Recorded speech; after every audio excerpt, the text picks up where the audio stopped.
The 25th plenary meeting of the General Assembly is called to order.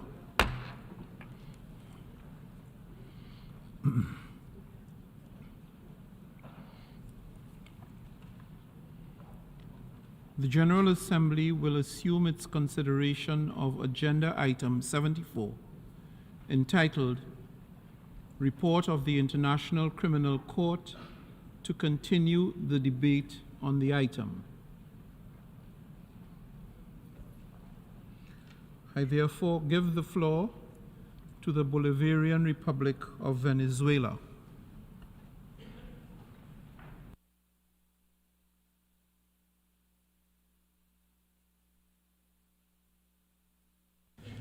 Señor Presidente, agradecemos. Mr. President, we would like to thank the President of the International Criminal Court for the presentation of the report contained in A/78/222 that we have taken due note of.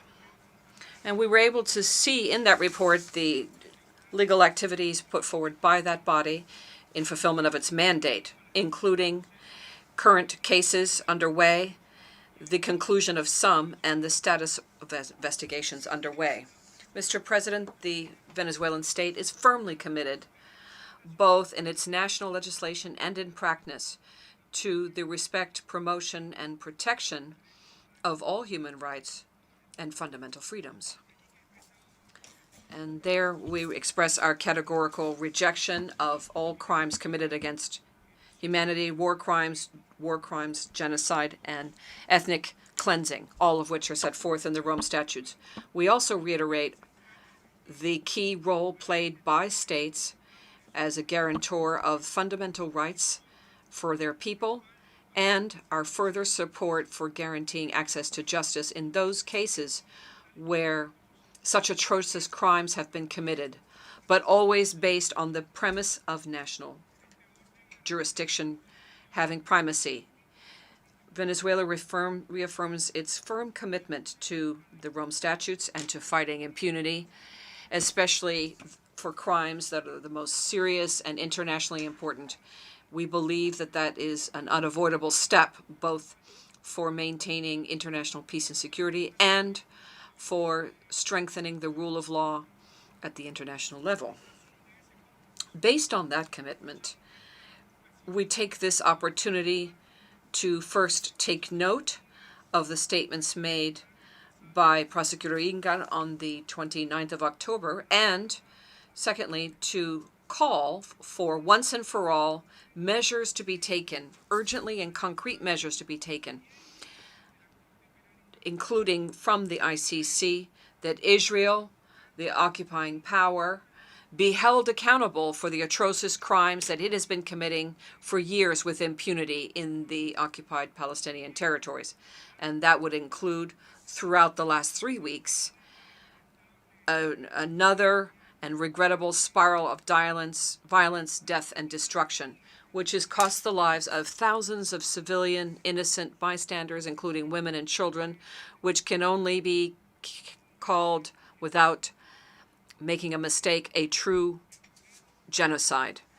Sir, in February of 2020, my country addressed the ICC for investigations to be conducted to investigate criminal responsibility of the members of the U.S. government who have perpetrated crimes of international importance against the Venezuelan people, with the application of a cruel and inhuman economic financial blockade and embargo, which prevents our people from having access to food and medicine. Through the systematic and intentional use of this embargo, it has become clearly a crime against humanity, according to Article 7 of the Rome Statutes. This is a whole series of unilateral coercive measures which violate the United Nations Charter and all norms of international law, and that are clearly geared to depriving all of the Venezuelan people from their means of subsistence. We await with interest the quick beginning of investigation into the case called the Venezuelan case. Despite our clear and manifest commitment to the Rome Statutes and the principles contained therein, and our actions of 3 years and our growing collaboration with the Karinkan office. Despite all of that, we have to recognize it, as is natural. On some occasions, there have been some discrepancies with the vision of the court or the prosecutor of the court when it adopted some of its decisions. However, that has not prevented us from continuing to cooperate and communicate in a fluid manner with the court. To the contrary, throughout the last few years, we have been strengthening our dialogue with the prosecutor's office of the ICC, and based on the recent signing in June of a memorandum of understanding by which we establish a framework for opening an office of the prosecutor of the court in our country to provide technical assistance and to support the Venezuelan legislative efforts, which are geared to establishing the truth and providing justice. Mr. President, the Bolivarian Republic of Venezuela, on the 14th of August 2023, at the Appeals Court of the International Criminal Court, presented the basis of its case with regard to its appealing the preliminary findings, and through which was authorized a resumption of the investigation in the case called Venezuela 1. In the appeal, my country argued that on the 27th of June of 2023, there were errors in fact and in law in the report and the findings, misinterpreting international law and the Rome Statute, and therefore the result was contrary to justice and truth. With the presentation of our appeal, my country hopes that attachment will be shown to international law. According with our national constitution, Venezuela is a democratic and social state of law and justice. We therefore demand respect of our constitutional system of justice, and we also take this opportunity to recall that since at least 2018, we have been denouncing the process that was begun by a group of countries before the court, which is clearly politically motivated and can be inscribed in the strategy of trying to bring about a regime change. It involves foreign intervention in Venezuelan affairs based on false accusations and supposed crimes against humanity, something that has never happened in my country.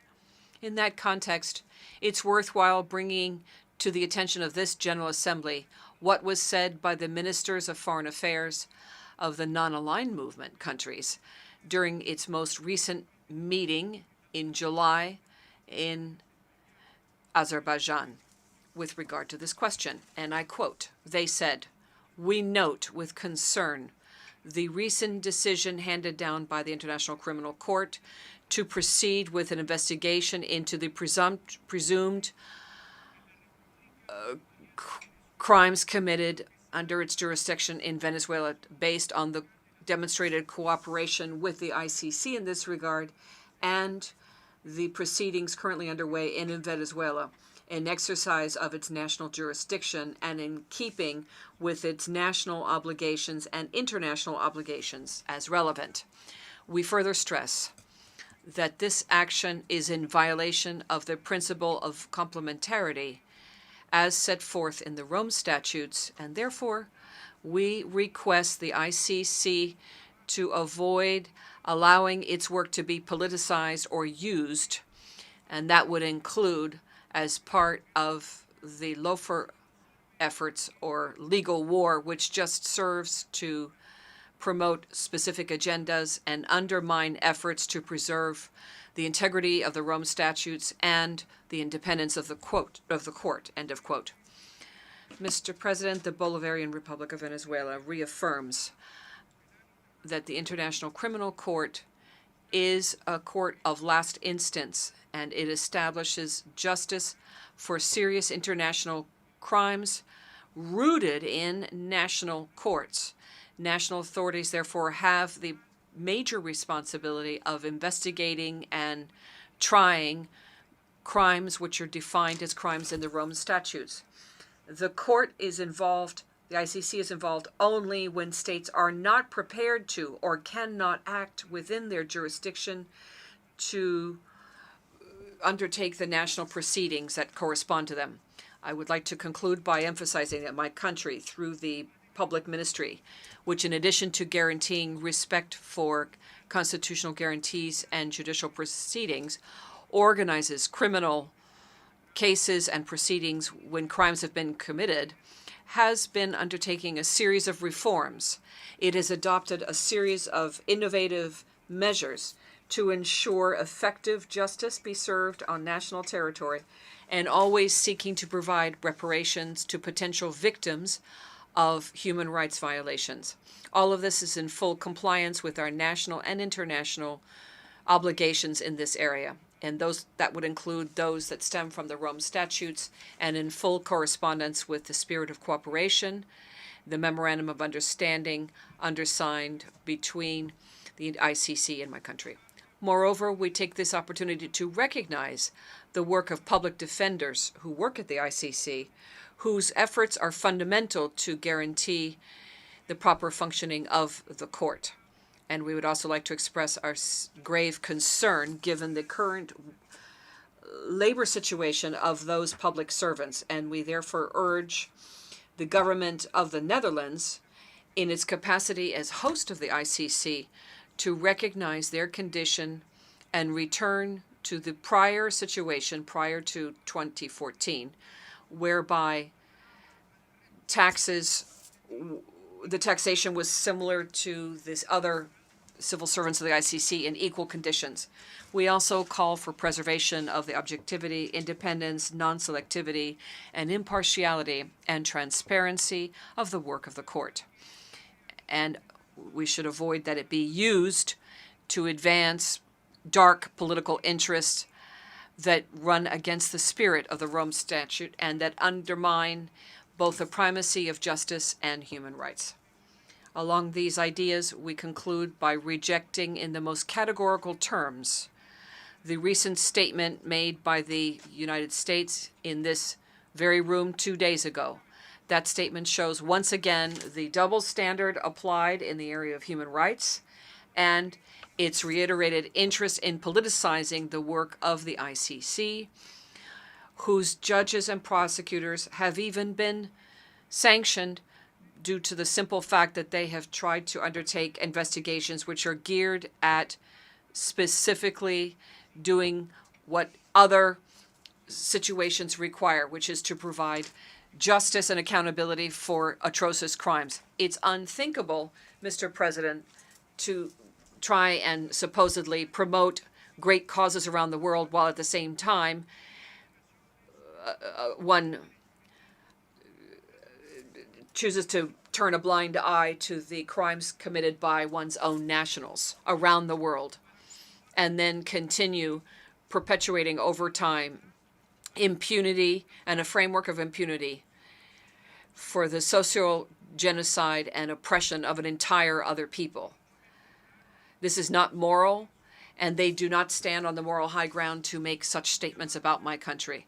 It's enough to see so much shamelessness by the government of the United States and its satellites. It is time, therefore, to have justice and truth. Thank you very much, Mr. President. I should like to thank the distinguished representative of the Bolivarian Republic of Venezuela, and I now invite the distinguished representative of El Salvador to take the floor.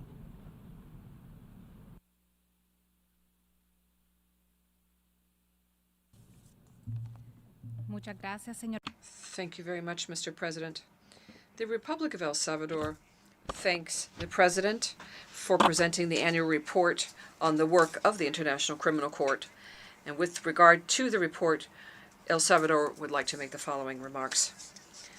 The creation of the International Criminal Court was a crucial step in the evolution of international criminal law. This court reflects the commitment of the international community to guarantee that those crimes that are the most serious for the international community as a whole not enjoy impunity.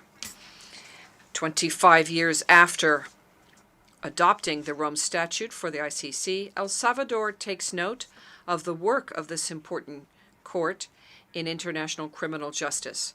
We urge preservation, always, the institution as one that is permanent, independent, and of universal vocation. We further urge respect of the principle of complementarity in national jurisdictions. This principle makes it possible for the ICC to intervene when states cannot or are not prepared to try those who are responsible for serious crimes. In this regard, my delegation acknowledges that complementarity is essential to guarantee that there is no space for impunity and to adopt measures which are key for the protection of witnesses and victims. Mr. President, the relationship between the International Criminal Court and the United Nations is fundamental. The United Nations is the cornerstone of international cooperation, and the ICC has become a key and essential part of that structure. In that regard, my delegation takes note of the presentation of the reports A/78/322 on the work of the court in the years 2022 and 2023. We also take note of Report A/78/321 on the expenditures and reimbursements received by the United Nations with regard to assistance provided to the ICC. We take note also of Report A/78/320, which contains information which is relevant to application of Article 3 of the relationship agreement between the United Nations and the International Criminal Court. El Salvador encourages the promotion of capacity building in programs for legal reform and judicial reform supported by the United Nations in order to strengthen the institutional capacity and technical capacity of states parties to the Rome Statute, and also to train legal professionals geared to investigation and prosecution of international crimes. Capacity building clearly will make it possible to exercise the vital responsibility of states parties to the statutes to be able to investigate and try those crimes that are defined in the Rome Statute, and then, therefore, we believe it's opportune and very timely the recommendations set forth in paragraph 71 of the report A/78/322 in this area. Mr. President, we conclude reiterating my country's commitment to continue reviewing this item of the agenda, and we would also like to join in the co-sponsorship of the resolution that will be adopted after the plenary debate has been concluded. We will continue to provide follow-up to the work of the court that will make it possible to guarantee in its fulfillment access to international criminal justice so that it is respected and put in practice in a way that is lasting and in a way that prioritizes protection of human dignity of victims. Thank you very much, Mr. President. I should like to thank the distinguished representative of El Salvador, and I now invite the distinguished representative of the Russian Federation to deliver her statement.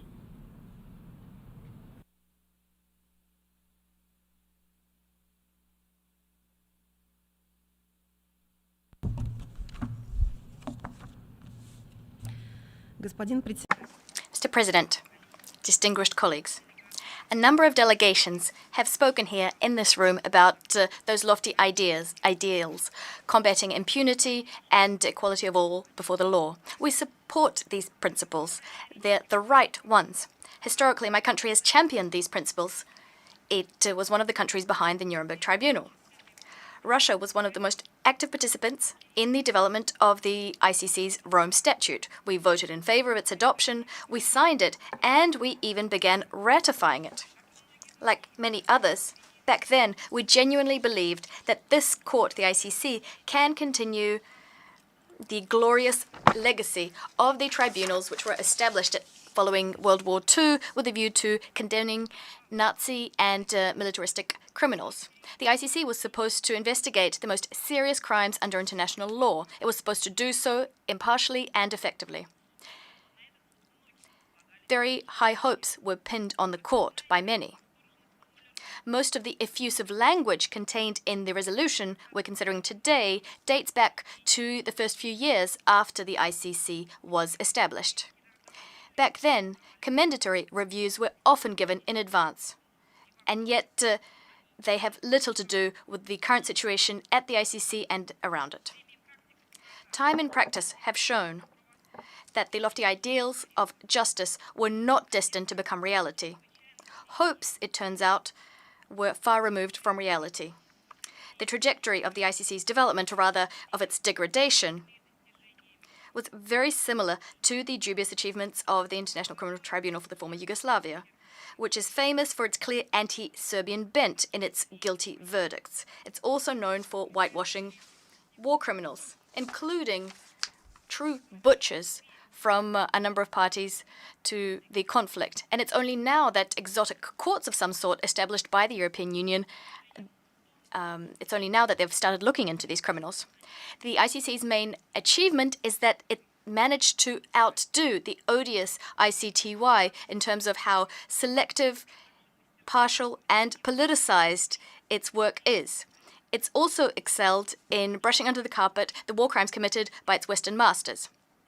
Already back in Yugoslavia, Hague justice was a dirty word, and it's taken on new meaning thanks to the ICC. The ICC managed to refute the idea that combating impunity was a guarantee of reconciliation and conflict resolution down the line.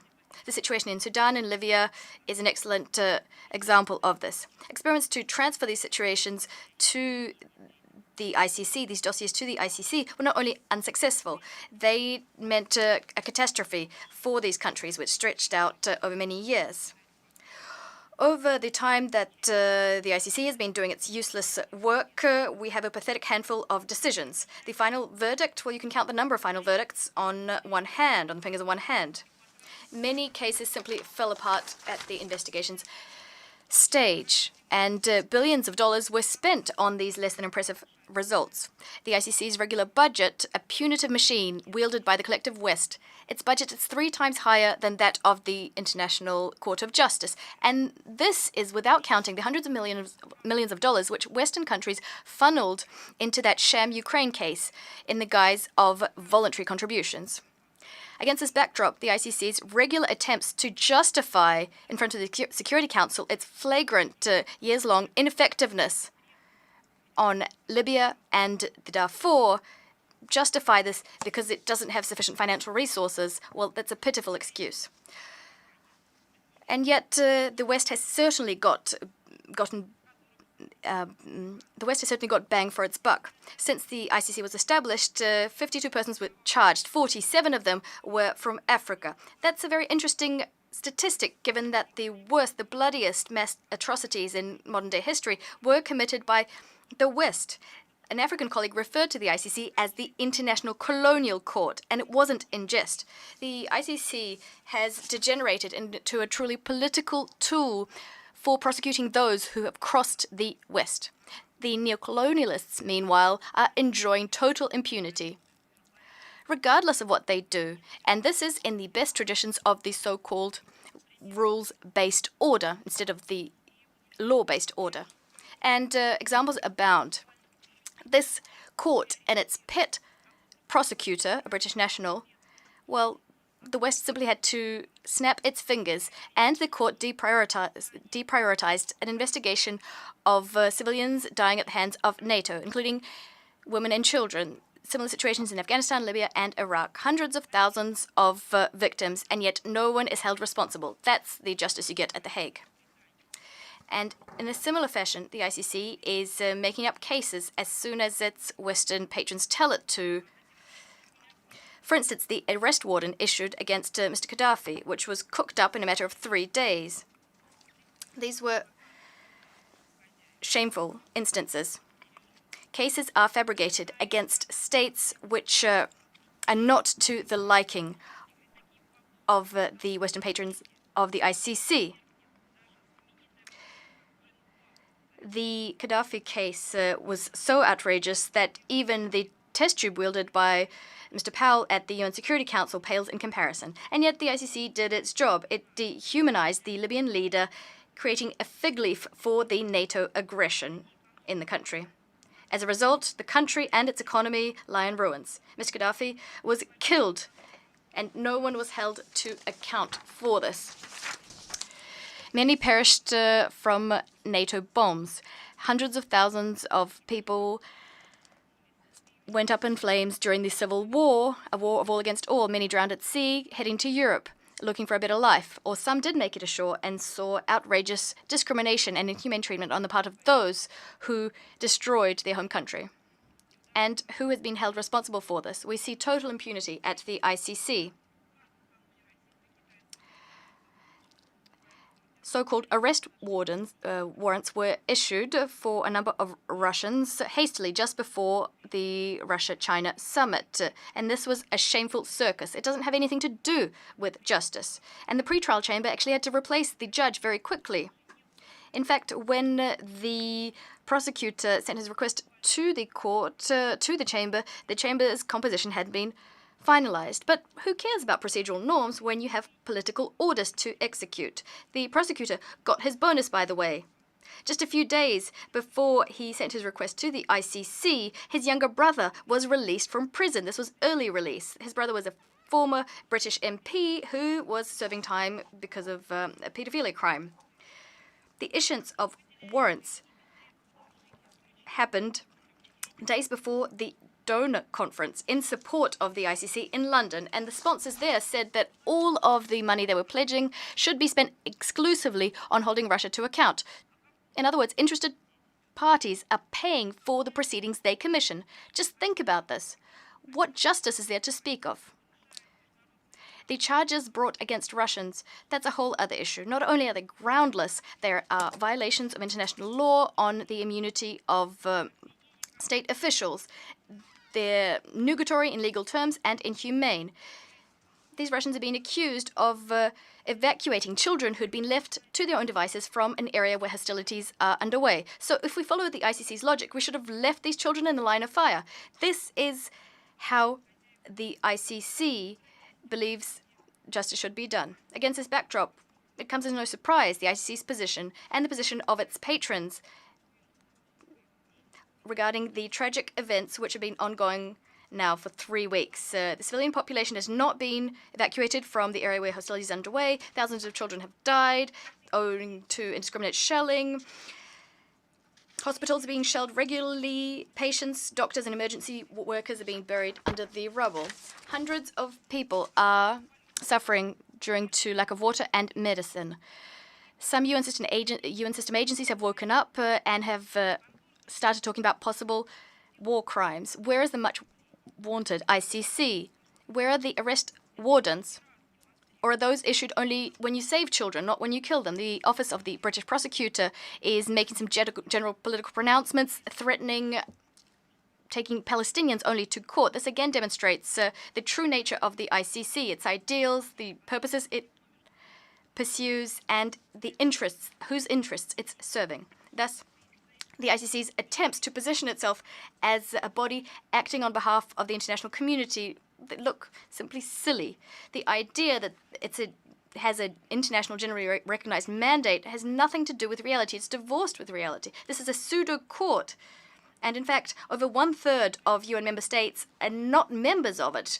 They represent over 50% of the Earth's population. Many have been compelled to stay at the ICC because they've been threatened. So we've had an overview of the ICC's work. Let's compare this situation, this unsightly picture, with the draft resolution. The document has been frozen since 2016. Any links to reality were severed long before. In 2011, this pseudo-court signed its own death sentence when it came up with those fakes regarding Mr. Gaddafi. Most of the positive assessments of the ICC's work were included in the resolution back then when it was being established, before it had started its work. In fact, this is probably the only golden days the ICC has known in its history. Aside from the scandalous exterior, the situation within the court is just as problematic. It's completely opaque. The elections process is dubious, and there is no equal geographical representation. All of the top positions are invariably occupied by Westerners and their satellites. They're doing everything within their power to stop developing countries acceding to the helm of this repressive political instrument wielded by the West to fight against those who are not to their liking. Another issue is the link within the resolution between the ICC and the UN. It does nothing for the credibility of the UN. The panegyric resolution under the GA's consideration stopped reflecting reality long ago, including because showing the true state of play in the text is simply impossible because of the implacable position of pro-ICC activists. This is what the ICC has degenerated into. And we do not intend to live with this text, even in its frozen form, any longer. We don't want the GA to remain hostage to idealistic views, which have been refuted by reality over the course of the ICC's 20-year decay. We demand to put the draft resolution to a vote. We call on all states which are not indifferent to genuinely combating impunity, who are in favor of equality and the sovereign equality of states in particular, to join us in voting against this resolution. Thank you. I should like to thank the distinguished representative of the Russian Federation for his statement and now invite the observer state of Palestine.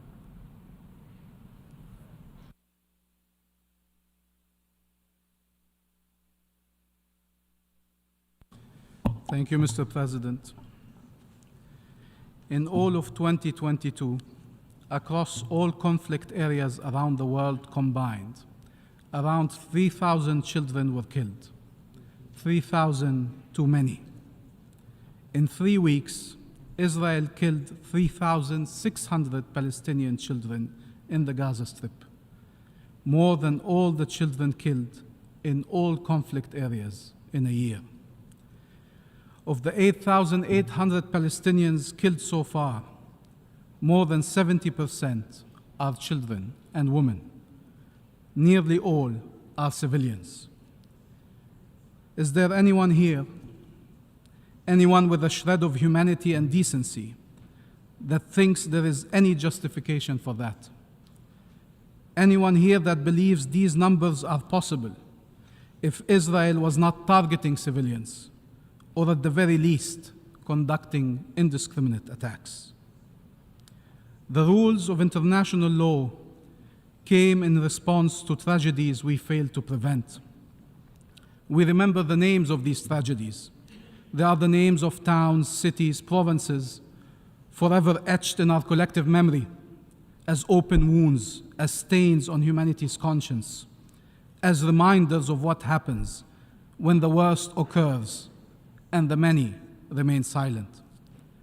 In that list, Gaza's name is in bold. It appears several times: for the decades of military occupation, for 16 years of blockade, for 5 wars, and now more than ever, for 3 weeks where the Gaza Strip has been besieged and bombed with no regard for the life of 2.3 million Palestinians who live there. The international community has failed those who were killed. It is failing the besieged, the wounded, the sick, the displaced. But thousands of lives hang in the balance. They can still be saved. There is no way to describe what Israel is doing in the Gaza Strip as anything else than war crimes. Let me reformulate. There is no way to describe what is happening as anything less than war crimes. If you recognize these acts are committed as part of a widespread or systematic attack against the civilian population, these are crimes against humanity. If you recognize they are committed with intent to destroy in whole or in part a national group, then they are genocide. These are the choices: genocide, crimes against humanity, or war crimes. Which one does any country here wants to try and justify? Is there any country still ready to evoke unconditional support for Israel while it is committing these atrocities, while it is occupying, colonizing, besieging, killing, and maiming. As member states of the United Nations, you pledged unconditional support to the UN Charter, to the rule of international law. Every nation has to choose where its loyalty lies. What is clear is that support for Israel in this war is incompatible with that pledge, with your obligation to uphold international law. International law, as a leading humanitarian NGO puts it, the humanitarian rule book has been thrown out, and polite pleas from politicians to minimize civilian fatalities are naive at best, and at worst seem blind to the unimaginable horrors already taking place in Gaza. International law is the standard against which all our actions are measured. Condoning double standards can only undermine and jeopardize the credibility and rule of international law. No exceptionalism for Israel, and no exception for Palestine and the Palestinian people. You know how what is happening in Palestine now is possible? One wonders, looking at these images, how is this possible? Not for one day, not for two, for days and weeks now. Live on TV screens being broadcasted around the world, massacres taking place. You know how it is possible? Read the Rome Statute. It has all the answers. It states, determined to put an end to impunity for the perpetrators of these crimes, and thus contribute to the prevention of such crimes. Impunity leads to recurrence of crimes. 75 years, not a single Israeli leader or commander or soldier has been held accountable for the crimes committed against the Palestinian people. Not one. We joined the ICC almost 10 years ago and still await for justice to be delivered. There were countries to oppose us joining the ICC. There were countries to oppose the General Assembly seizing the International Court of Justice. How can they explain why Israel can never be held accountable in any form or any forum? This is not what history taught us. It taught us that our best chance against horrors is for the law to be upheld, for justice to be ensured, regardless of the identity of their victims and regardless of the identity of the perpetrators. That there is no justification whatsoever for war crimes, crimes against humanity and genocide. None. The Israeli permanent representative stood in the Security Council and placed a yellow star on his jacket, evoking the Holocaust, while at the same time justifying the bombings that are killing Palestinian civilians by the thousands, children by the thousands. No one can instrumentalize the Holocaust to justify atrocities. No one. We honor the victims of the Holocaust and all victims by never justifying the killing of innocent civilians, by upholding international law for all. The Holocaust was one of the worst horrors humanity ever witnessed, and with other horrors led us to elaborate the very rules that are being breached today. The Charter, the Geneva Convention, the Universal Declaration for Human Rights. It led us to adopt the Rome Statute 50 years too late and build a court with a universal calling, not for one group against another, but for all humanity. Are we not part of that human family? Are Palestinian civilian lives less sacred? Does anyone here agree with Israel that we are subhumans? During each statement delivered here, every 5 minutes, a Palestinian child is killed. When we say every minute counts, we mean it. It's the difference between life and death for hundreds of people, for thousands of people. Palestinian families have lost 10, 20, 30, 40 of their relatives, killed en masse, several generations at a time. Some have disappeared from the face of the earth. You have families. You have grandparents and parents and siblings and children and grandchildren. Think of them. And then think of a single Palestinian family that have lost all of them, or of the child that survived all of the rest of his family and who has to go through life with that reality. Hundreds of Palestinian families have lost more than 10 members of their family. Nothing can justify this war going on for a single minute. Nothing. We have 2,000 Palestinians under the rubble. We can't reach them, can't save those who could still be saved, can't bury those who were killed. A mother said she could still hear her child under the rubble. She will never know if he could have been saved or not. She will never know. Never again means never standing idly by while atrocities are committed. It means never justifying such atrocities under any pretense or pretext. It means standing up to them and standing up for those enduring them. The General Assembly adopted a resolution grounded in morality and legality, calling for an immediate, durable, and sustained humanitarian truce, for upholding international humanitarian law and the protection of all civilians, for humanitarian access and aid to the Palestinian people throughout the Gaza Strip, for release of civilians held captive, for stopping and reversing forced transfer of population, for accountability, and for peace. We appreciate all those who voted in favor of that resolution and call on them to spare no effort to ensure its implementation. And we call on those who did not vote in favor of this resolution to review their untenable position. We appreciate every effort to get humanitarian aid in.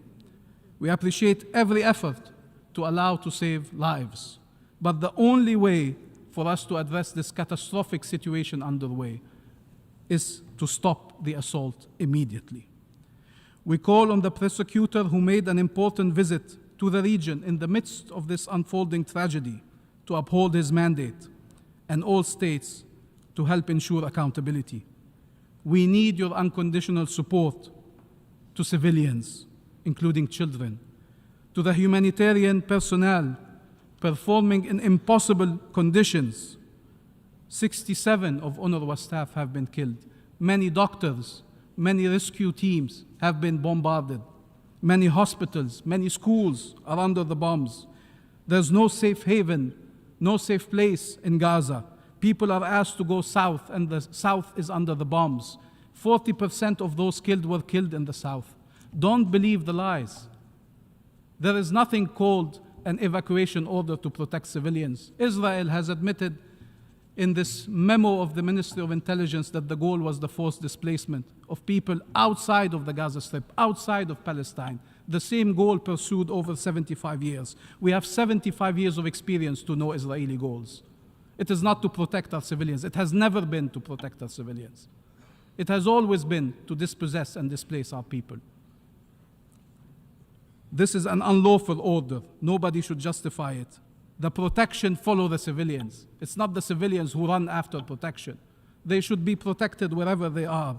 This order is a death sentence for many who cannot leave where they are. There is no shelters, no infrastructure to receive them. There is not a single safe place in Gaza. We need your unconditional support to the wounded and the sick, to the law, to humanity, to a reality where no Palestinians are killed and no Israelis are killed, where our rights are no longer denied, where families are reunited in life, not death, where we are all able to live in peace and security. Only one path can lead us there. No one should obstruct it. All should help us on it.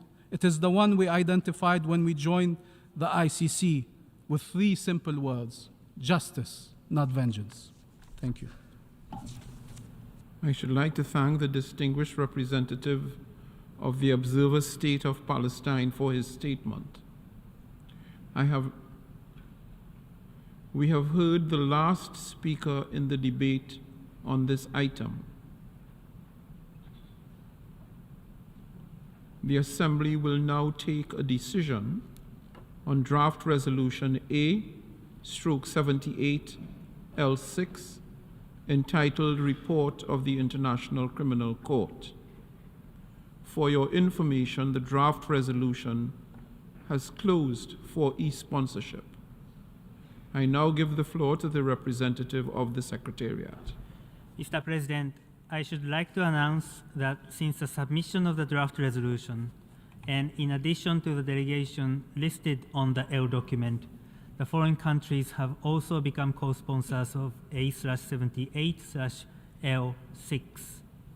Albania, Andorra, Argentina, Australia, Austria, Barbados, Belgium, Belize, Bosnia and Herzegovina, Botswana, Bulgaria, Cabo Verde, Canada, Chile, Colombia, Costa Rica, Croatia, Cyprus, Czechia, Democratic Republic of the Congo, Denmark, Dominican Republic, Ecuador, El Salvador, Estonia, Fiji, Finland, France, Gambia, Georgia, Germany, Ghana, Greece, Guatemala, Honduras, Hungary, Iceland, Ireland, Italy, Japan, Latvia, Liechtenstein, Lithuania, Luxembourg, Madagascar, Malawi, Malta, Marshall Islands, Mexico, Montenegro, New Zealand, Nigeria, North Macedonia, Norway, Paraguay, Peru, Poland, Portugal, Republic of Korea, Republic of Moldova, Romania, Samoa, San Marino, Senegal, Sierra Leone, Slovakia, Slovenia,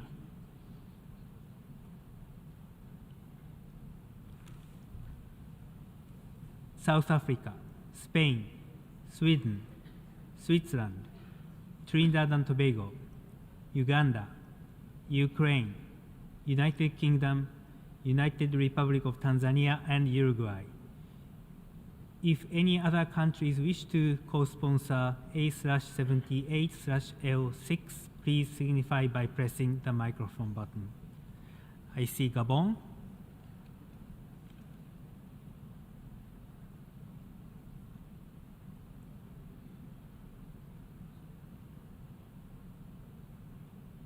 if the delegation of Gabon turn off the microphone button unless there is any other change. And I see Congo.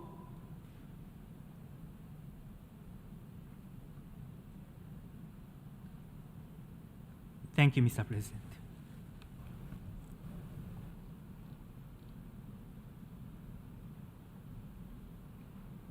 I thank the representative of the Secretariat.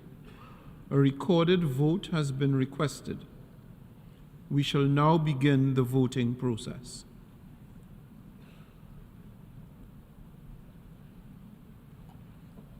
Those in favor of draft resolution A/78/L6, please signify.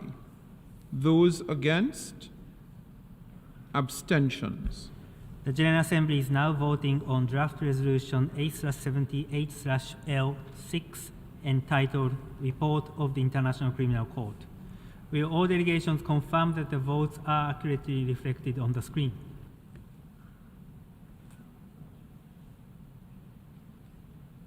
The voting has been completed. Please lock the machine.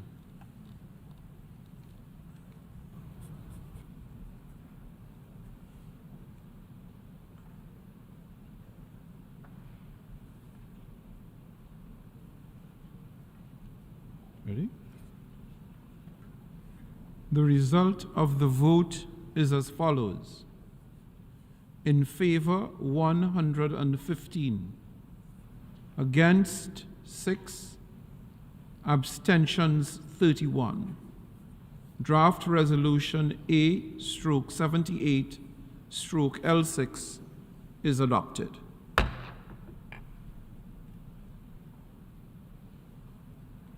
Before giving the floor for explanations of vote after the vote, may I remind delegations that explanations of vote are limited to 10 minutes and should be made by delegations from their seats. I now give the floor to the distinguished delegation of Brazil. Mr. President, as I mentioned during the debate, the difficulty to achieve consensus for the first time in this annual resolution highlights the need for us to reflect on how we may overcome the current pressing challenges faced by the International Criminal Court, rather than simply disregarding them. And this is why Brazil has chosen to abstain.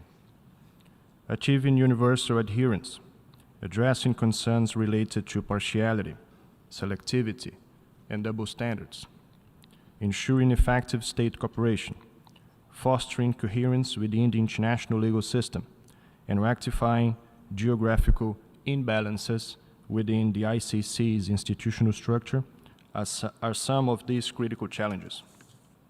It is essential that the ICC conducts a thorough self-assessment of its current activities as outlined in its annual report, addressing these and other concerns to further its noble mission of ending the impunity for the most serious crimes of concern to the international community as a whole. In closing, Mr. President, allow me to reiterate Brazil's unwavering commitment to international law and international justice as underscored in my remarks during this debate. I thank you. I should like to thank the distinguished delegate of Brazil, and I now invite the distinguished delegate of Israel to take the floor. Thank you, Mr. President. Israel was an early advocate for the establishment of the International Criminal Court. However, Israel has decided to abstain for the reason it has expressed in previous years when it disassociated itself from this resolution.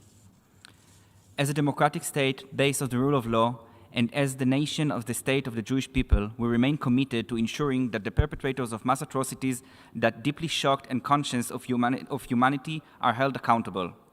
In that context, Israel has already stated that it has launched a national investigation in relation to the barbaric and ongoing crimes committed by Hamas against Israeli children, women, and men in a murderous terror attack that started on October 7th, 2023, and will seek to hold those responsible to account.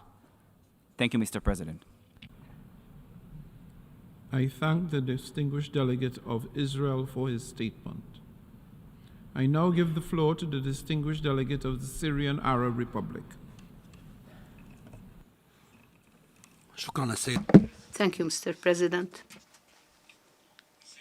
Mr. President, my delegation chose to join the states that voted against the draft resolution and the states that clearly expressed how dismayed they are from the unprecedented politicization of the performance of the ICC. My country was among the states that effectively participated in the Rome Conference in 1998 and contributed in an important manner in the drafting of the statute of the court. We were among the first states to sign the statute of the court. However, the stumbling performance and the selective approach by the ICC since it was established was the reason for not signing the statute, despite the fact that the work of the committee was simultaneously aligned with some of the most heinous and serious crimes committed in Iraq, Afghanistan, and occupied Palestine. The record of the court was full of failures of betraying the victims of the Iraq and Afghanistan invasions, as well as the violations by Israel, the victims of Abu Ghraib, among others. Today, 25 years after the adoption of the statute of the court, we became confident that we were right to take that position against the court and not to ratify its statute. Mr. President, it is truly regrettable for us to see the fact that the that the court has been taken hostage by directives from Western states, including the United States that have ratified the statute, and to draft decisions and legislations to obstruct the work of the court. We all remember the ASDA, the Act to Protect the servicemen of the United States, known as the Lehigh Service Law. Have these states rediscovered the court, or along with their Western allies decided to redefine the court by turning it into a tool to bring pressure to bear and to bring coercive diplomacy in the face of certain states? These states are, by coincidence, African states. What a coincidence. Most of the countries that were targeted were African states, as if those gross violations are a trademark of African leaders. This has happened despite the fact that history taught us otherwise. History taught us that the most heinous crimes committed in Africa were perpetrated by the West and continues to perpetrate it against Africa and the peaceful people of Africa. Things did not stop there. The court has turned recently, or the speaker says, started issuing subpoenas on demand, international subpoenas on demand. And this is a new service. These are new customer services.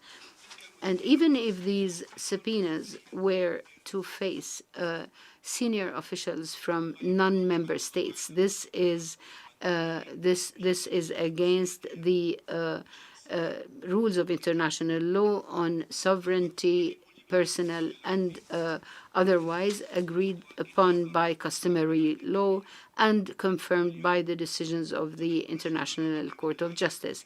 In full view of the world and on TV screens, we witness an act of genocide that continues against a whole people in Gaza. Where is the criminal court while all of this is taking place? The court decided to remain silent or only to make declarations. The court decided to stand idly by while children are killed, where hospitals are targeted, and even those who are already dead are targeted. This is exactly the position that was clearly understood due to the court's position towards Palestine. As for encouraging member states to adhere to the court, it would be tantamount to being asked to be partners to the crime and to remain silent while these crimes are committed. Most of the leaders and the Israeli war criminals who clearly declare that they are determined to annihilate civilians, to destroy Gaza, and to deal with the Gaza people as human animals, all of those, I say, have citizenships of member states in the court. All of those, I repeat, have citizenships of countries in the court in addition to their own. And this is against the court's statute in rule number 12. So why won't these states who claim to be protecting international justice, why don't they submit them to the court? Why doesn't this apply to ISIS? Because most of the ISIS members are citizens of these states. My answer is because this does not serve the interests of these states that are partners in the crimes committed by the Israeli occupation and those of ISIS. We do not exaggerate when we say that silence by the court towards the crimes in Gaza makes the court a partner in the crime. And it is a partner because it did not move. It was a partner when it divided the Sudan, in destroying Libya, and in failing the victims of Abu Ghraib, Guantanamo, and Afghanistan. In conclusion, sir, what I said before are not claims. Those are facts confirmed by history. And therefore, talking about the universality of international criminal law, which the court is supposed to be representing, or that is what it was supposed to have represented, is something that includes an exaggeration. We might be better off admitting that the selective performance and the systematic targeting that now guide the work of the court has ridden the concept of international justice from credibility, and therefore we are now with the justice of the victors, of those who took revenge, and those who financed. Thank you.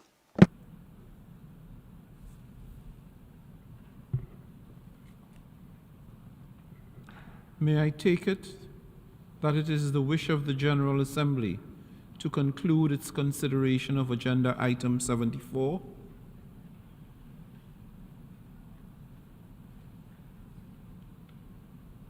Israel is asking for the floor. The Chair recognizes the distinguished delegation of Israel.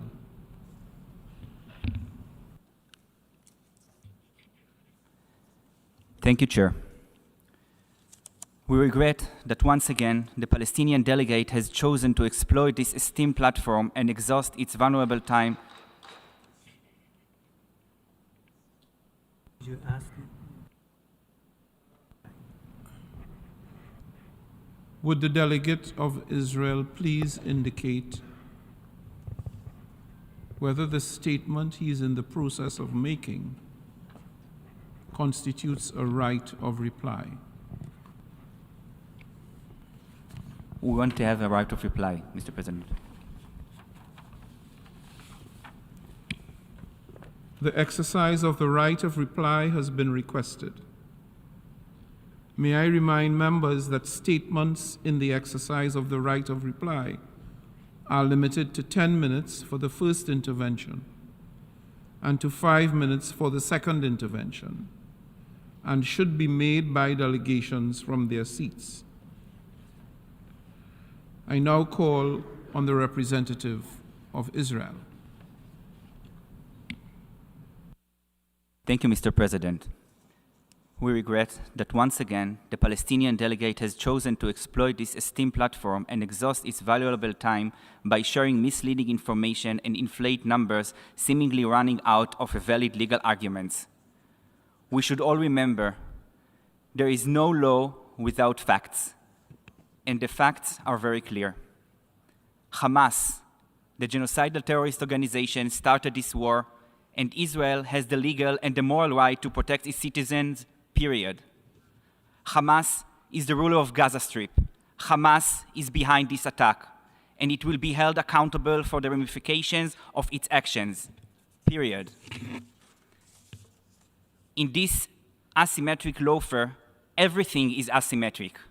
There is one side, a democratic state, which abides by the international law and does everything within its power to minimize civilian casualties, and on the other side, there is a genocidal terror organization which blatantly ignores and violates international law time and again, and strives to maximize the civilian casualties on the Israeli side as well as on the Palestinian side. If the Palestinian delegate and their supporters' concerns are genuinely for the well-being of Palestinians in Gaza, we suggest they address Hamas, which hides in the tunnels under hospitals and whose actions and use of civilians as human shields significantly impacts the situation on the ground. The right thing to do is to condemn Hamas. If they won't condemn Hamas, as they haven't been refusing to do since the massacre on October 7th, perhaps it would be better if this forum would focus on developing the international law rather than being influenced by those who wish to spread false information and political agendas. Thank you, Mr. President.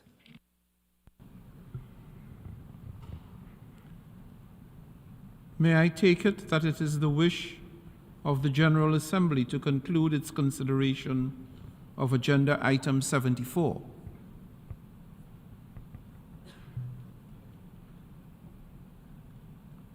It is so decided.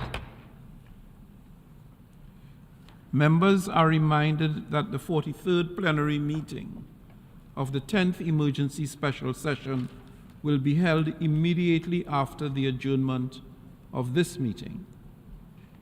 The meeting is adjourned.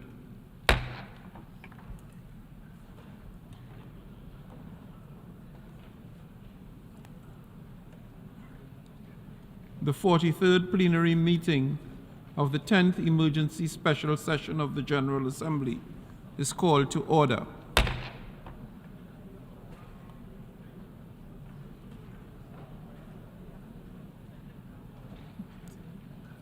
Oh, it's empty.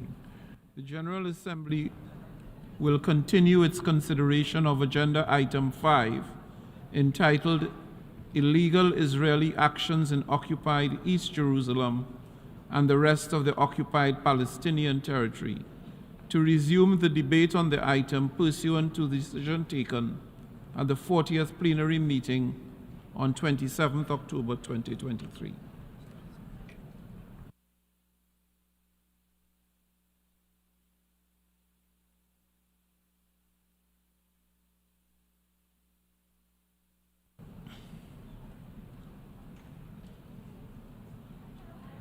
Can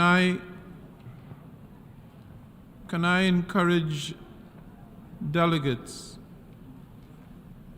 to, if you need to consult, can you do so outside the room so that we can hear the delegates who will make presentations this afternoon?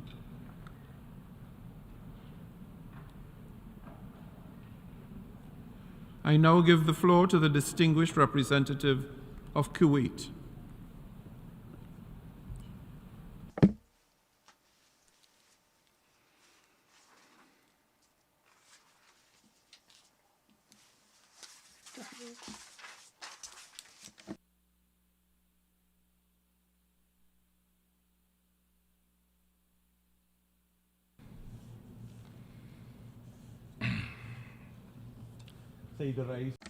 Mr. President, Your Excellencies, the ambassadors, ladies and gentlemen, I would like to salute you using the greetings of Islam, the religion of peace and mercy.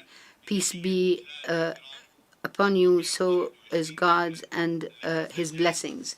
Allow me to begin by extending our deep respect and gratitude to the 121 states that honorably stated their position last Friday and decided not to stand idly by while genocide and collective punishment were visited upon our defenseless civilian Palestinian brothers.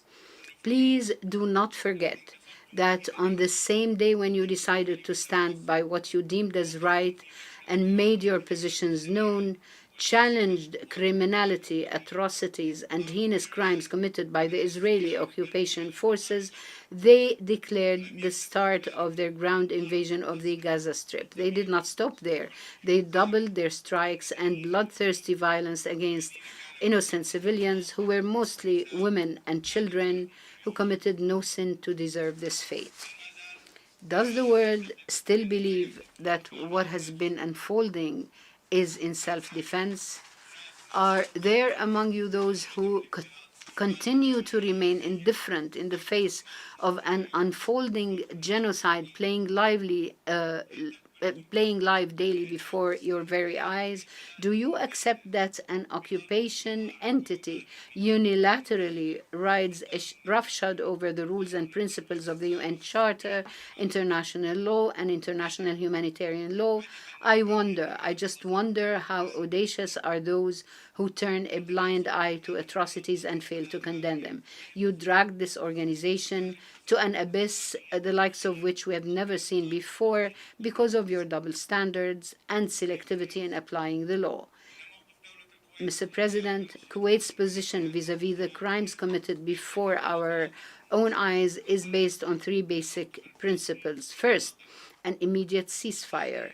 Second, opening border crossings and providing urgent access for relief humanitarian assistance supplies. Third, rejecting any attempt to initiate or initiative to forcefully displace the Palestinian people to areas outside their occupied territories.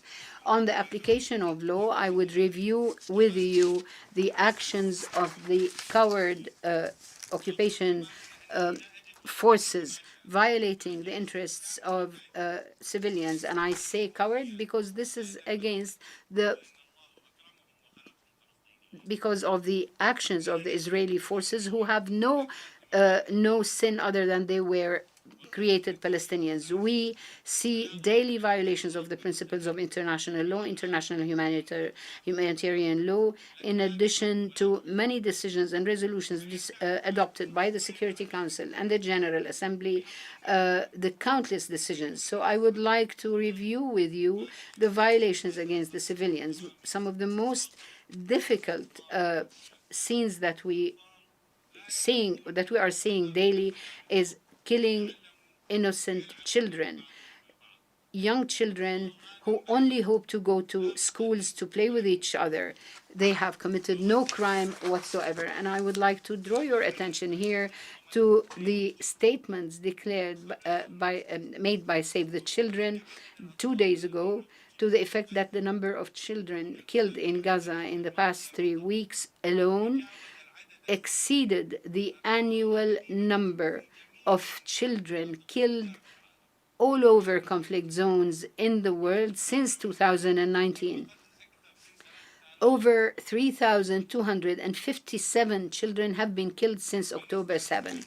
Let's review together some of the resolutions by the Security Council that are daily violated by the occupying authorities for the past 25 days. First, Security Council Resolutions 1261 of 1999. It was the first resolution of its kind to be tabled before the Security Council, condemning targeting children in armed conflict, forcibly displacing them, attacking targets protected under international law, including in areas in which children are present in large numbers. In addition to guaranteeing access by humanitarian officers and providing humanitarian assistance in a safe and complete manner without any obstruction to children affected by armed conflicts. The resolution also stresses the importance of the safety, freedom of movement, and security of UN staff and associated staff, and stressing the responsibility by all states to put an end to impunity and to their commitment to bring those responsible for the gross violations of the 1949 conventions to justice. Second, Security Council Resolution 1998 of 2011. This resolution condemns attacks against schools and hospitals and obstructing access to humanitarian assistance by parties to armed conflicts and other violations of international law against children in cases of international conflict. Third, Security Council Resolution 2286 of 2016, which condemns acts of violence, strikes, and threats against those who've been injured, who are sick, medical crews, and those who provide humanitarian assistance, who are exclusively undertaking medical tasks, and against their means of transport and equipment, as well as against hospitals and other medical facilities. Fourth, Security Council Resolution 2347 of 2017 that condemns the destruction of cultural heritage represented in destroying religious sites in armed conflicts. Fifth, Security Council Resolution 2417 of 2018, which calls upon all parties to armed conflicts to commit to international humanitarian law, including the basic stuff and services that are indispensable for the sustained livelihoods of civilians, and to respect those who work in providing humanitarian assistance and other foodstuffs for relief purposes. Sixth, Security Council Resolution 2475 of 2019. The resolution urges all parties to conflicts to undertake measures according to international law and to commit to protecting civilians, including persons with disabilities, to prevent violence and acts of aggression committed against civilians in cases of armed conflict. Seventh, Security Council Resolution 2573 of 2021, which condemns attacks in cases of armed conflicts against civilians or civilian targets, and also arbitrary strikes or disproportionate strikes that lead to depriving civilians from the stuff that they definitely need to remain alive. Considering such acts and violations, gross violations of international humanitarian law, and calls upon all parties to armed conflicts to ceasefire, to exercise ceasefire against civilians. Please forgive me for having spoken at length. However, I think that we are at a stage where we have to start talking about all Israeli violations in all of our meetings. The misinformation campaigns by the occupation authorities require that we respond with unrefutable facts. It has become clear that when the word of what's right and justice pains them, and the fact that the people of the world stood besides the Palestinians is something that terrorizes them. Therefore, we stress the need for the implementation of relevant Security Council resolutions on the protection of civilians, where such resolutions include uncontroversial languages, and therefore it's illogical for us not to implement them today.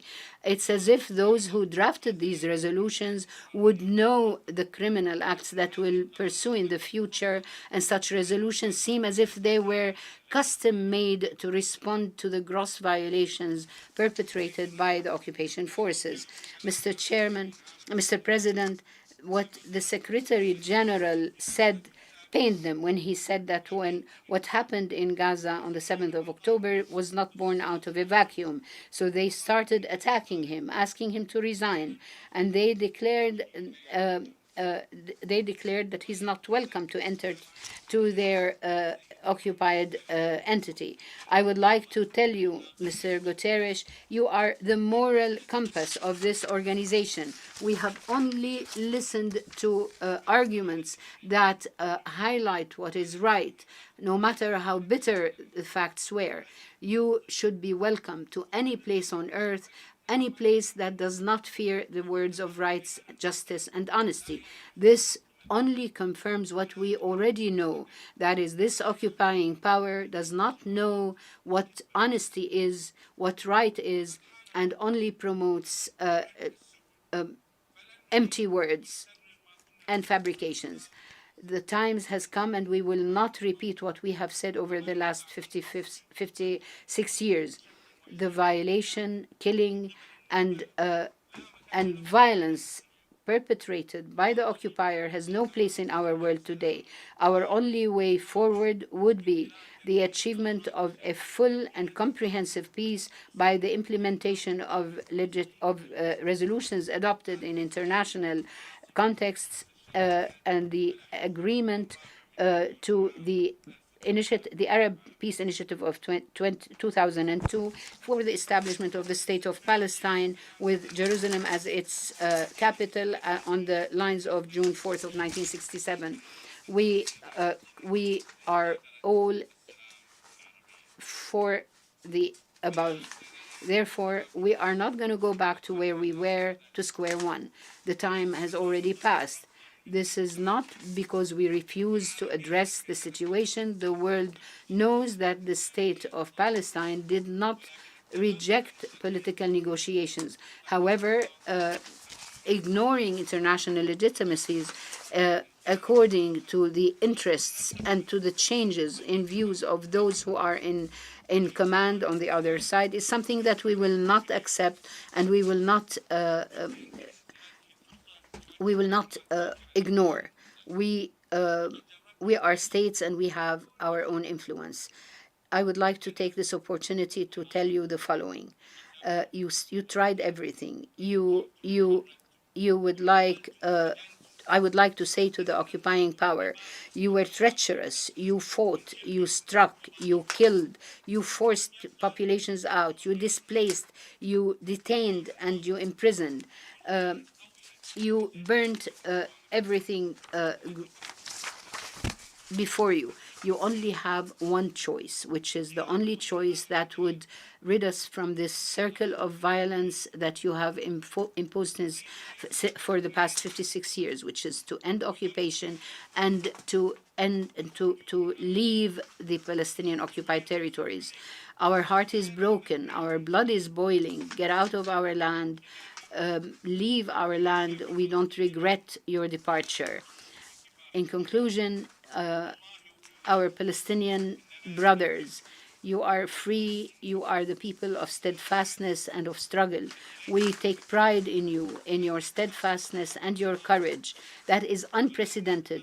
We will make every effort to show that you are in the right, and we will spare no effort to stand by your side. You are an inspiration. You have been the symbol of dignity, and I hope that you would be protected and peace be upon you, my distinguished delegates. أشكر المندوب الدائم لدولة I thank the permanent representative of the state of Kuwait, and I now give the floor to the permanent representative of the Russian Federation.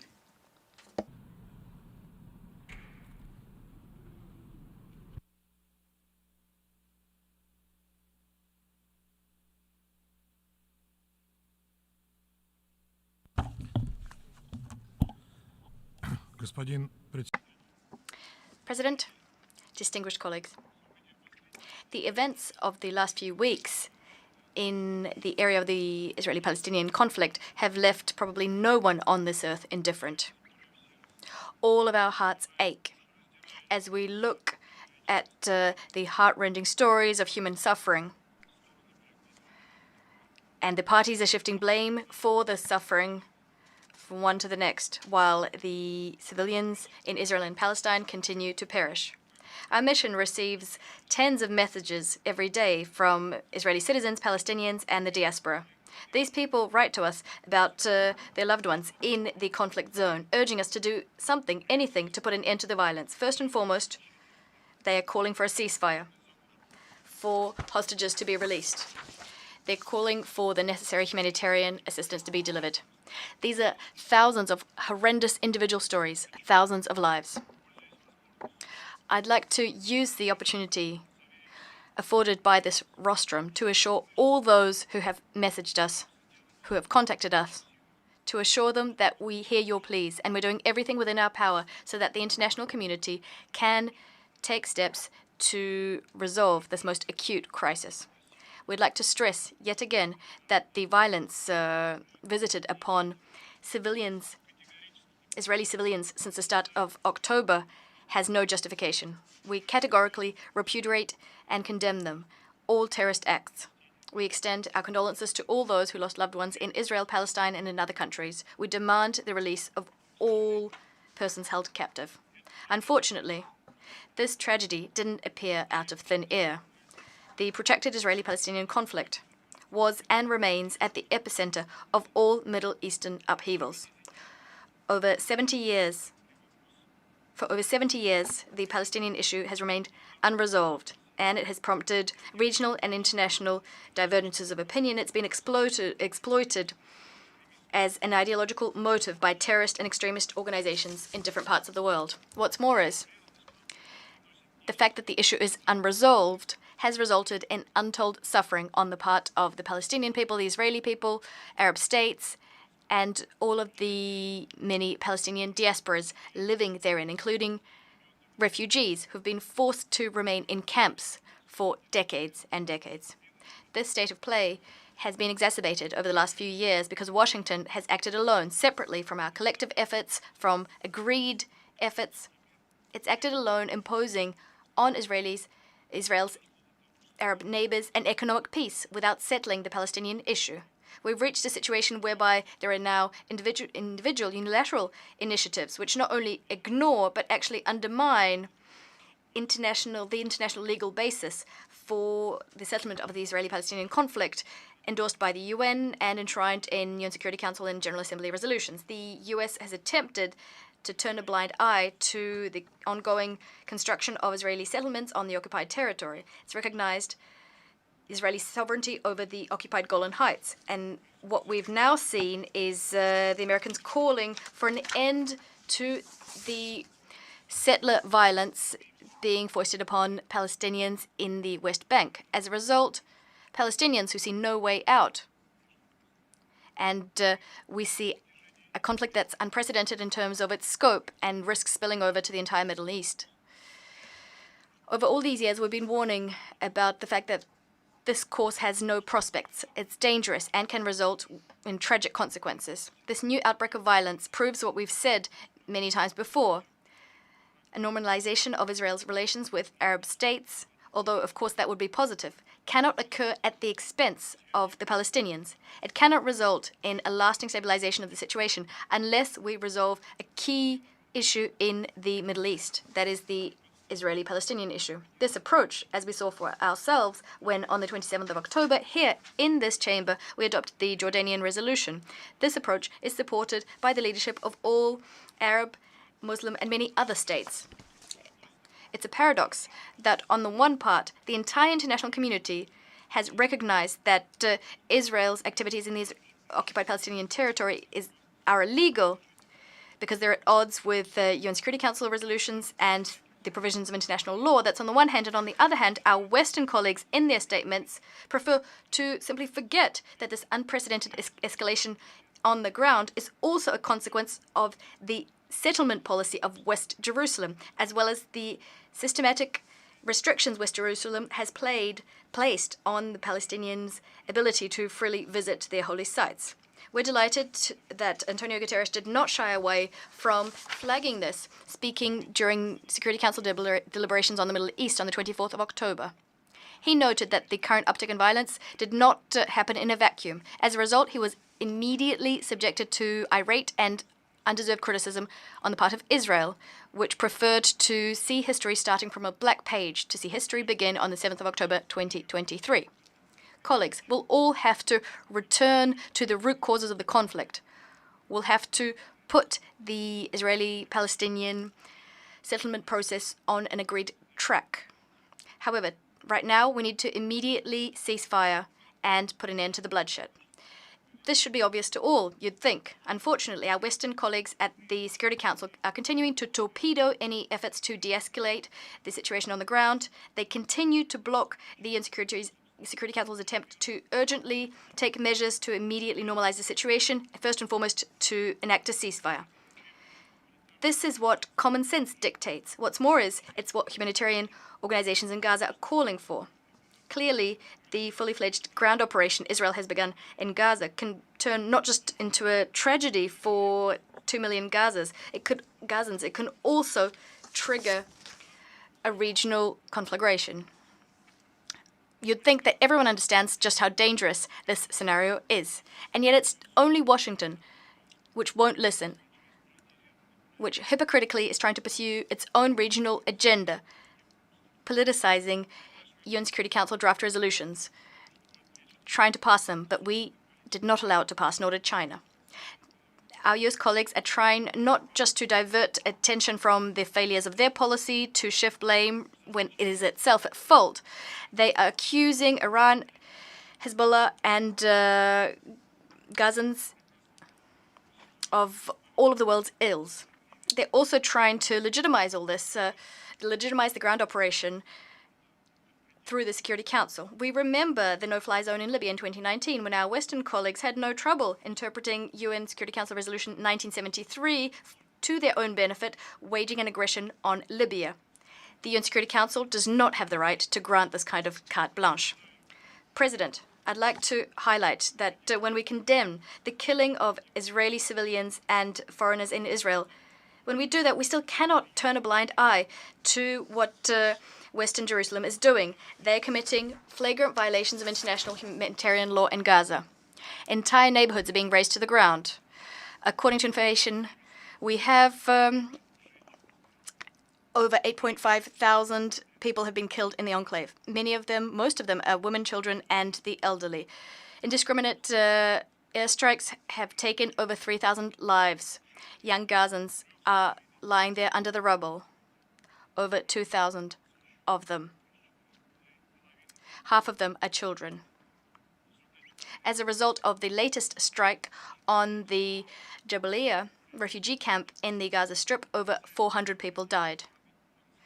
The number of losses amongst UN personnel is staggering. 64 people have been killed, 22 have been injured, and 42 UNRWA objects have been destroyed. The number of IDPs in the Gaza Strip stands at 1.6 million people. As a result of the bombing of the Strip, 9 hospitals are completely out of commission. The rest of the hospitals are facing acute shortages of medicines. Over 100 people, including over 300 people, including many of them children, have also perished in the West Bank. Against this backdrop, Israeli officials are making insulting pronouncements regarding all Palestinians, talking about the collective responsibility of an entire people, responsibility for the actions of Hamas. Israel's orders to evacuate over 1 million people are pronouncements that do not hold water. Also, the total blockade imposed by Israel on the Strip is unacceptable. It's cut off from the rest of the world. This blockade has provoked panic amongst these frightened people who've lost all hope. It's undermined the work of medical and emergency staff and will inevitably result in greater civilian casualties. You cannot vanquish terrorism using these means. We call on the parties to the conflict to immediately put an end to the bloodshed, to give mediators an opportunity to seek a diplomatic solution, including the swift release of hostages. We will have to go down this path sooner or later.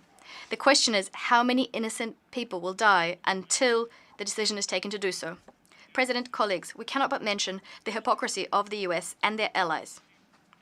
They, in other completely different situations, are issuing appeals for the respect of humanitarian law, establishing investigations committees, imposing sanctions on those who are actually genuinely only resorting to force as a last resort to put an end to years of violence. And yet today we're witnessing horrific destruction in Gaza, greater than all the West criticizes in other regions, greater by many orders of magnitude. We're seeing strikes on humanitarian objects, including hospitals, thousands of children dying, horrific suffering on the part of civilians under conditions of a total blockade, and yet the West remains silent.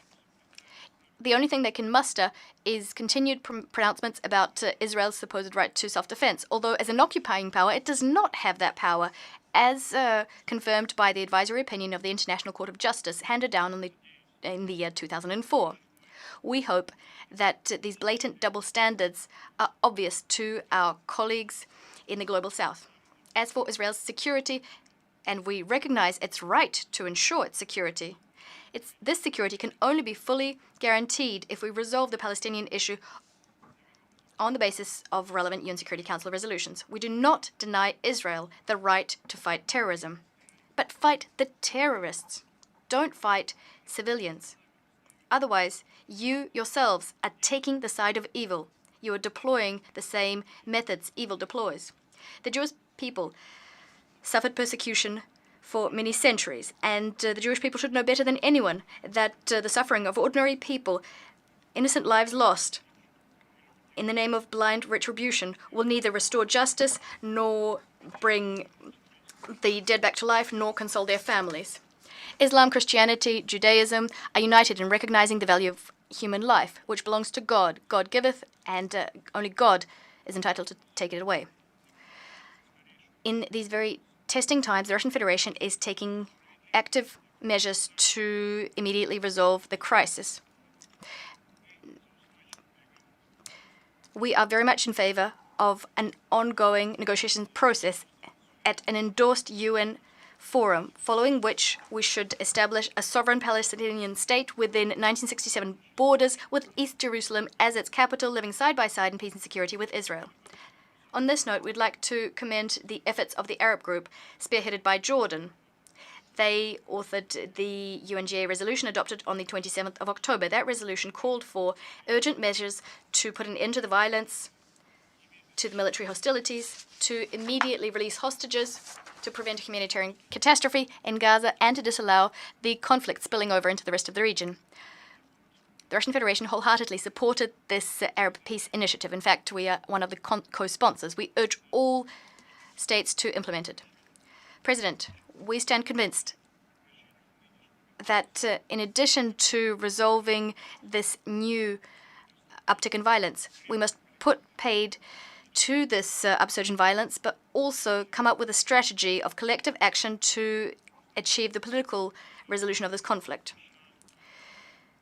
This is something that the Middle Eastern Quartet, which is made up of Russia, the US, the EU, and the UN, was working on, but it's been blocked by Washington. On the agenda, we have a joint mediation mechanism with a key role for regional states, and we've seen positive trends of late in the Middle East. The Saudi-Iranian normalization, the reintegration of Syria into the League of Arab States, all of this proves that countries in the region, when they take the situation into their hands without being subjected to external pressure, they can progress a great deal towards a stabilization in the Middle East. Under the current circumstances, the Russian Federation is in favor of constructive exchanges with all parties involved. We're ready to continue contributing to the resolution of the Israeli-Palestinian conflict, including at this stage, once we neutralize the current crisis. First and foremost, we need to put an end to the violence, unless we want to put away the idea of resolving this conflict one day. Thank you. I thank the distinguished representative of the Russian Federation, and now I give the floor to this distinguished representative of Nepal.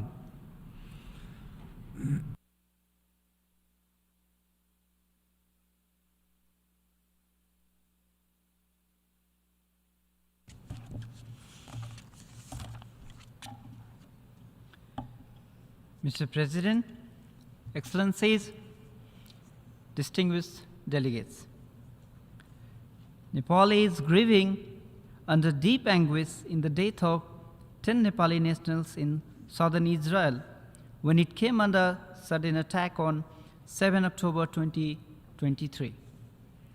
The government of Nepal has strongly condemned the terrorist attack on Israel. With equal gravity, we are against the indiscriminate use of force against civilians by both parties involved in the conflict, including the strike at the hospital in Gaza that killed hundreds of people, including children, women, elderly, medical personnel, and patients.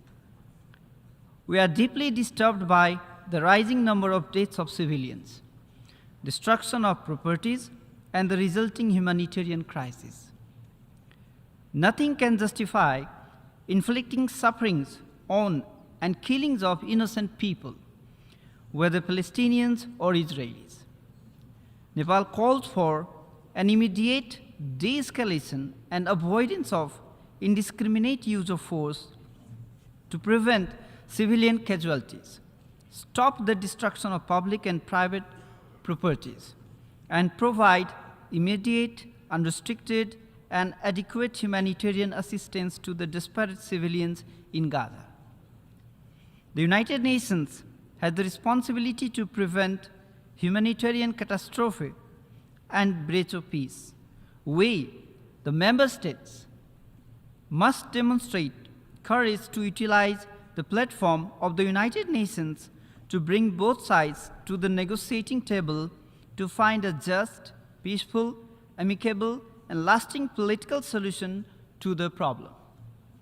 To this end, Nepal supports the efforts made by the Secretary General to de-escalate war, open humanitarian corridors, and avail unrestricted humanitarian relief.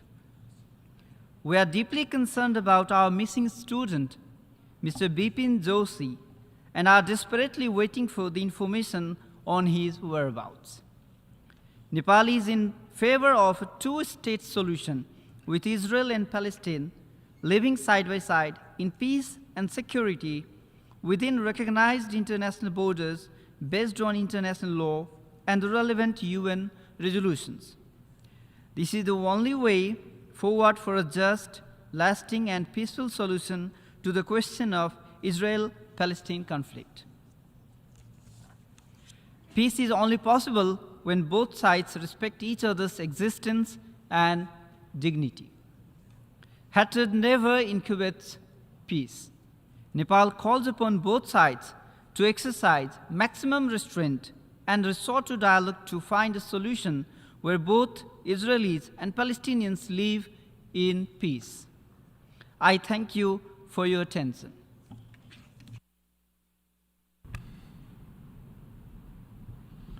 I thank the distinguished representative of Nepal, and now I give the floor to the distinguished representative of Sri Lanka.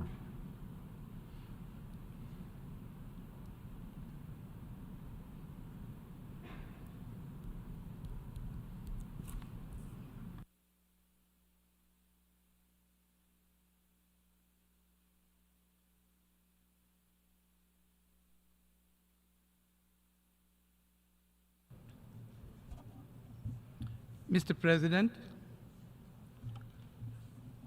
it was the great Mahatma who told us that an eye for an eye only ends up making the whole world blind. Is that what we seek to achieve, distinguished delegates? He didn't stop there. He asked us the question, what difference does it make to the dead, the injured, the orphans, and the homeless, whether the mad destruction is wrought under the name of totalitarianism or the holy name of liberty or democracy? That's the question he asked. Mr. President, liberty and democracy, the Mahatma says, becomes unholy, when our hands are dyed red with innocent blood. In the context of today, that's perhaps very easy to understand. Mr. President, victory attained by violence is tantamount to a defeat, for it is momentary. The weak, they say, can never forgive. Forgiveness is the attribute of the strong.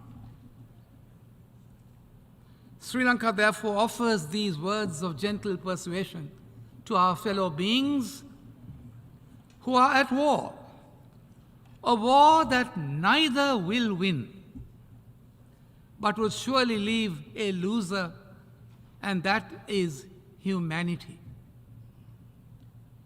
Is that the legacy, I ask, we desire to leave our future generations? Is this the agenda we intend to prosecute for peace? Do we really believe we can achieve the SDGs in such a hostile environment? Mr. President, it was only in the latter half of last September, that our leaders met in this august assembly, in this very hall, to lay the foundation for a better world. We deliberated upon what remedial measures should be taken, as the euphemism suggested, to get back into the game that did not look promising at halftime. We comforted ourselves in the thought that many games are won in the second half. Dreams, isn't it? It was only on that optimistic note that we resolved to take upon the challenge of working towards those lofty goals. We discussed the vital role of financing for development. We discussed the climate catastrophe confronting the planet. We adopted 3 declarations on the main topics on health concerning our countries. Our ministers adopted the scope and elements of what would be the summit of the future. However, the supreme irony is that in contrast, we are compelled to witness death and destruction, violent attacks on civilians, kidnappings and hostage-taking, and retaliatory measures on civilian life and property, and the threat of a wider conflict. Mr. President, all this predictably will ensure the game will be lost at full time if the hostilities and military misadventures we witness in Palestine and Israel today does not stop now. As the PGA was pleased to observe in his opening statement of this emergency special session, the war drums must stop beating. Mr. President, Sri Lanka is therefore deeply concerned by the ongoing escalation of violence and military action in Gaza, which is causing deaths and injuries to many innocent civilians and children, resulting in a grave humanitarian situation. The legitimate security concerns of both Israeli and Palestinian people have to be recognized.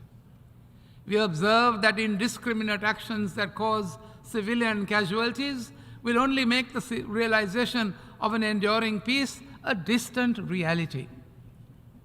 Sri Lanka supports diplomatic efforts to find a lasting solution to the conflict and humbly requests both parties to engage in a dialogue to achieve a durable peace. Mr. President, since the adoption of the resolution entitled Protection of Civilians and Upholding Legal and Humanitarian Obligations last Friday by this Assembly, the situation in Gaza has worsened manifold. Death and destruction continue unabated. According to UNRWA, over 1 million people have been displaced. The UNICEF has reported that out of the total dead, 3,450 are children, innocent children. The United Nations last Sunday held a memorial for 59 UNRWA staff killed in Gaza. Millions are suffering without basic essentials and face a lifetime of trauma. I'm asking the question, will such trauma solve the problems of the Middle East?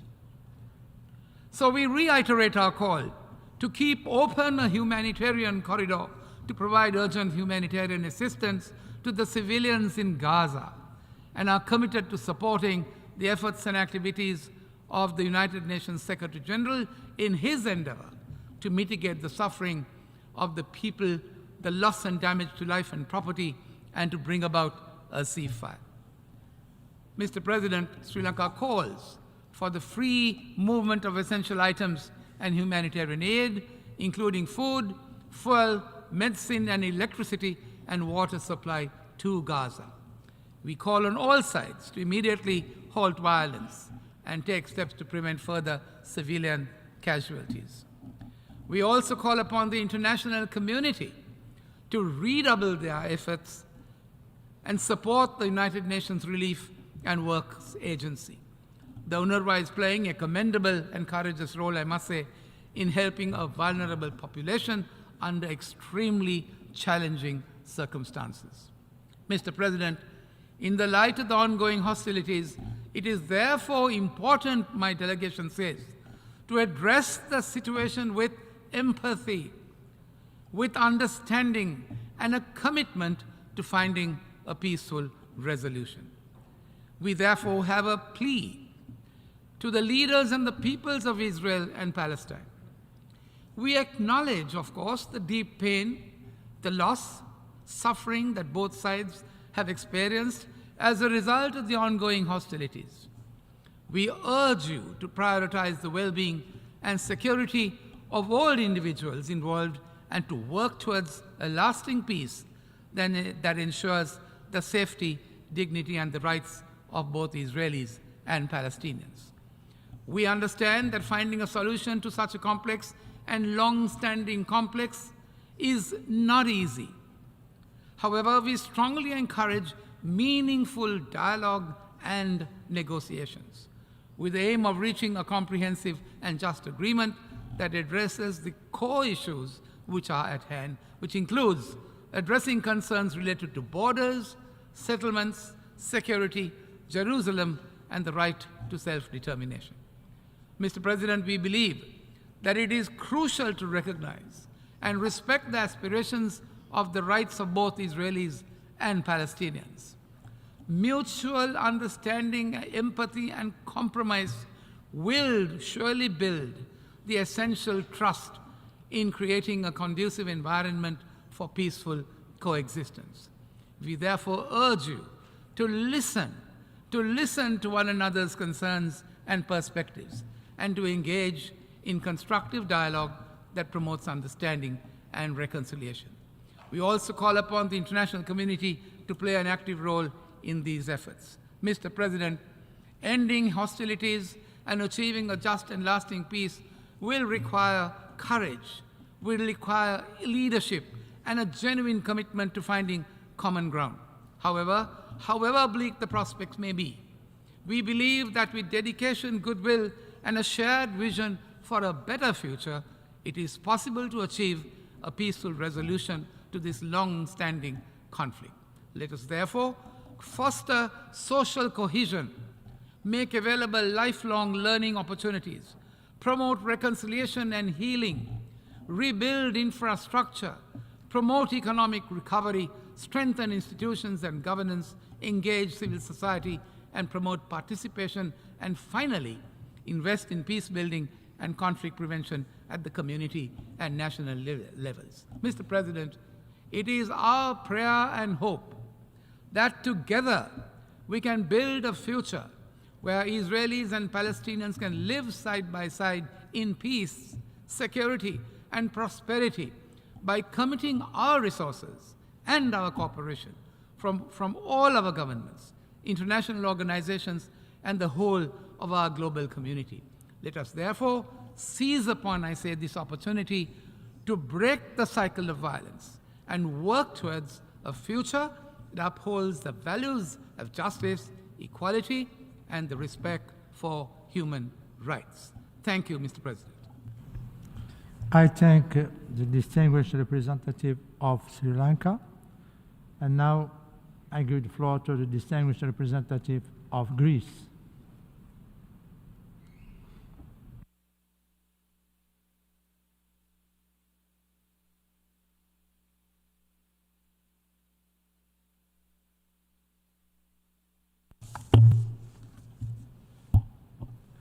Mr. President, I align myself with the statement delivered previously by the EU and would like to add the following in my national capacity. Let me start by recognizing the courageous work and sacrifice of UN employees in Gaza, and in particular those, including the 70 UNRWA staff, who had paid the ultimate price in the line of duty. I would also like to extend our sincere condolences to all Palestinians and Israelis who have suffered or lost loved ones. Mr. President, the gravity of the situation in the Middle East gives us great concern. This serious crisis presents a huge challenge and a test to all of us. In view of the above, Greece welcomes the attempts of the Security Council to address the situation in Israel and Gaza and regrets that these efforts so far have not been fruitful. We acknowledge that discussions are still ongoing and we hope that a conclusion will be reached. My country, right from the start, condemned in the strongest possible terms Hamas for its brutal and indiscriminate terrorist attacks across Israel. Terrorism has no justification. Any form of violence, terrorism, or inhumane treatment is totally unacceptable.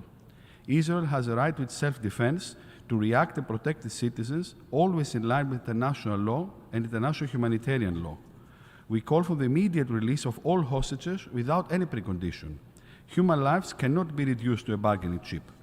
At the same time, we are particularly alarmed by the catastrophic humanitarian crisis unfolding in Gaza.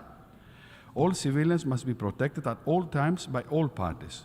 To protect civilians and provide life-saving supplies, all necessary measures should be taken, including humanitarian corridors and pauses for humanitarian needs. Our aim should be to protect as many lives as possible. In this regard, we are stepping up our assistance together with our partners to help those in need.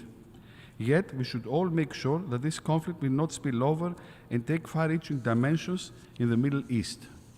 We call on all states and international organizations to intensify urgent concrete steps to support efforts by the United Nations and regional states to prevent the violence in Gaza from expanding to other areas in the region. Greece's foreign policy is a principled one. We remain fully committed to a two-state solution in accordance with international law and relevant United Nations resolution. Only a political solution could create the long-term condition for peace, stability, and prosperity in the wider region. I thank you.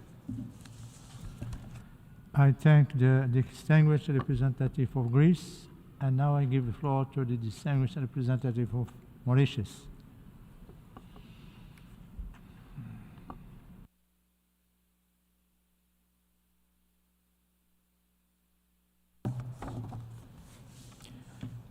Mr. President, it is now 6 days since the UNGA, acting under the Uniting for Peace initiative, adopted a resolution calling for a humanitarian ceasefire in Gaza.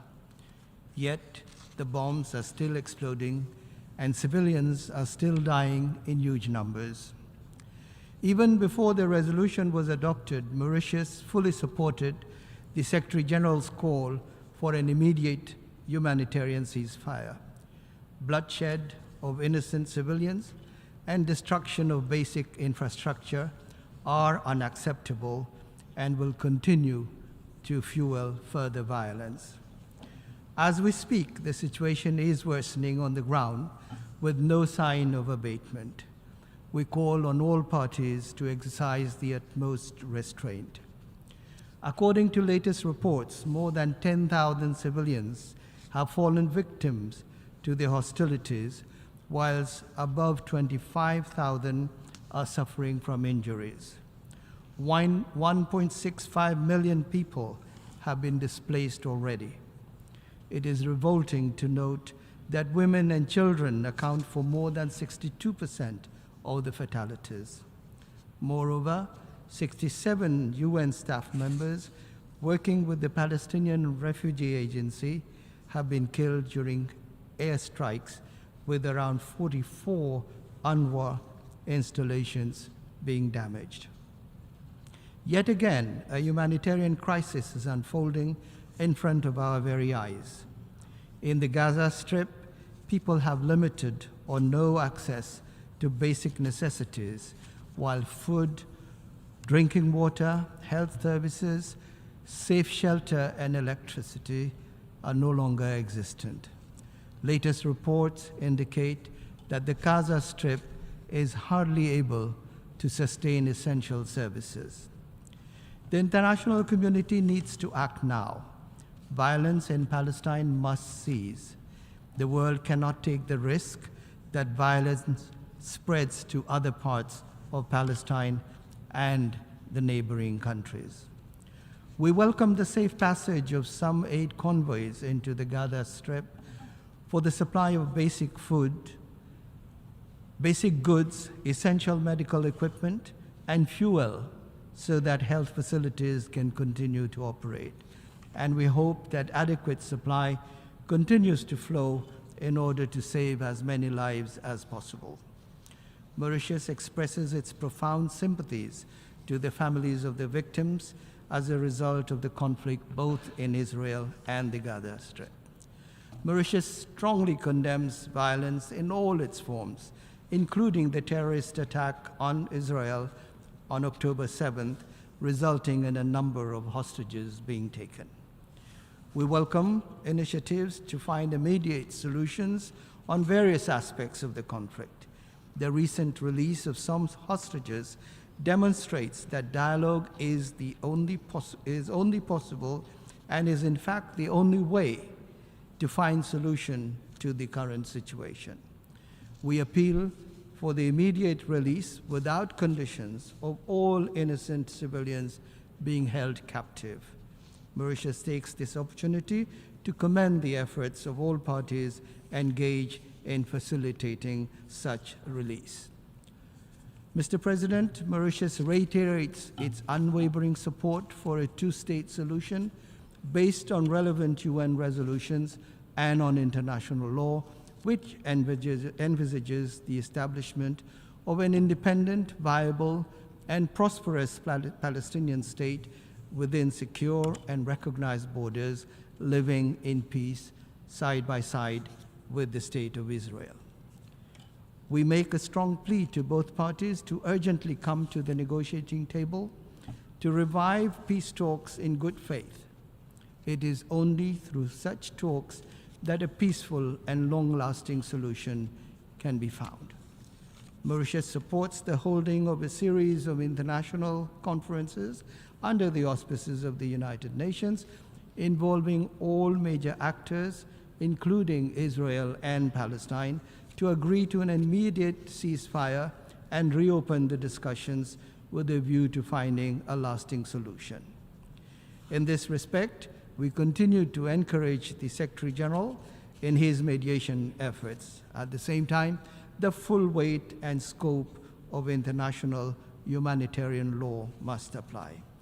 Violence and terror only bring destruction and untold suffering.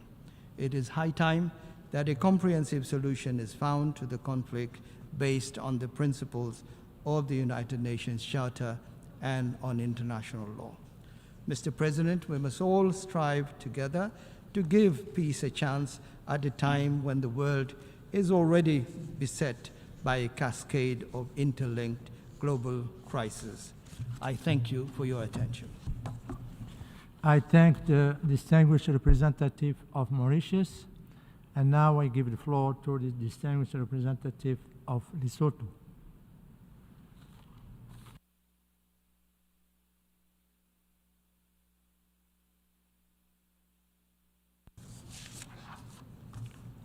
Mr. President, I take the floor. As I take the floor, allow me to join others in conveying our deepest condolences and words of sympathies to all families who have lost their loved ones in both Israel and Palestine as a result of this unprecedented conflict of our times. We also pay tribute to the United Nations humanitarian personnel who died in the line of duty while working selflessly to provide hope and support to the desperate civilians in Gaza. Our thoughts and prayers are with the injured. We continue to offer our solidarity to those who are working tirelessly in their mediation efforts in order to find lasting peace and stability in that region of the world, with the main objective of averting further loss of life of innocent civilians. It would be remiss of me not to commend the General Assembly for taking a principled and historical step last Friday by prioritizing the humanitarian situation of the people of Palestine through the adoption of the resolution that recognizes the centrality of preservation of lives of innocent civilians. However, my delegation remains mindful of the fact that adoption of the said resolution does not in any way whatsoever symbolize the end of the conflict in question. It only calls for further engagement by all and sundry to do our utmost to find a lasting diplomatic and political solution to this problem, which has acquired unprecedented proportions of our lifetime. Regrettably, the repeated failure of the UN Security Council to pass a definitive resolution on this conflict erodes confidence of the global citizenry on the functionality of this organization, thus amplifying the clarion call for its reform. We implore its members to take full responsibility and find an immediate solution to this war. Mr. President, my delegation is deeply concerned about the violation of human rights of people on both sides, some of which have been abducted, while others are being cut off from the essential basic needs. Unfortunately, most of them are women and children who are non-combatants. In this regard, we call for the immediate release of those kept in captivity. The world cannot continue to watch the horrifying pictures of children in Gaza being mercilessly killed on a daily basis from the Israeli bombardment. Under these circumstances, Lesotho appeals to all parties involved to exercise maximum restraint. Mr. President, further escalation of this conflict raises legitimate concerns regarding its potentiality to spiral out of proportion. We are therefore all bound to call on the parties involved to give way to a diplomatic solution without any further delay. At the same time, we urge all parties to allow humanitarian corridors with guarantees of safety to humanitarian personnel. In conclusion, Chair, we express concern over any attempt to forcibly relocate the people of Gaza, contrary to the past UN resolutions, in which unequivocally recognize their inalienable right to self-determination. Our wish is that of a two-state solution wherein both Israelis and Palestinians will live side by side in peace with each other, in line with the pre-adopted UN resolutions. History has proved beyond reasonable doubt that the cost of war is insurmountable in all its facets. As a result, during this critical time, the world must stand up steadfastly to recall the very foundations of the United Nations and live up to them. Finally, Chair, as John Donne puts it in his poem, no man is an island entire of itself. Any man's death diminishes me because I am involved in mankind, and therefore never sent to know for whom the bell tolls. It tolls for thee. I thank you. I thank the distinguished representative of Lesotho. And now I give the floor to the distinguished representative of Bahrain.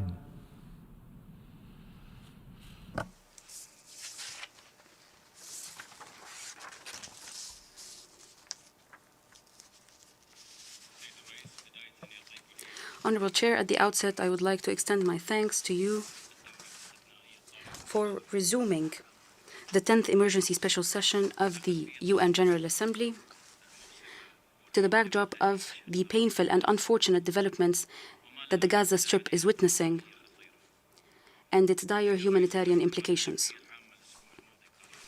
Honorable Chair, the adoption by the General Assembly last week of a resolution that calls for an immediate and permanent and sustainable humanitarian pause that leads to a cessation of hostilities with a majority of 121 countries is a reflection of the world's demands for immediate measures to end the war. It is now time to respond to these calls and work tirelessly in order to achieve a permanent ceasefire in a manner that guarantees the safety and security of all parties.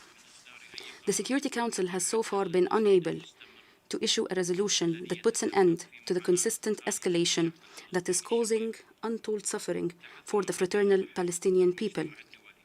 Nevertheless, the Kingdom of Bahrain is calling upon the international community to uphold its humanitarian responsibilities in responding to the GA's resolution and to move immediately to preserve the lives and properties of people and the safety and security and stability of the region. We must also work to implement the legitimate international resolutions concerned with the Palestinian question and support the National Palestinian Authorities and the Palestinian Liberation Organization as the only legitimate representative of the fraternal Palestinian people. And under these cruel circumstances, the number one priority should be the protection of civilians on both sides of the conflict, and the international community should not hesitate to condemn any action that could lead to the loss of innocent lives, especially the murder of children and women. Such scenes of death and destruction can create entire generations filled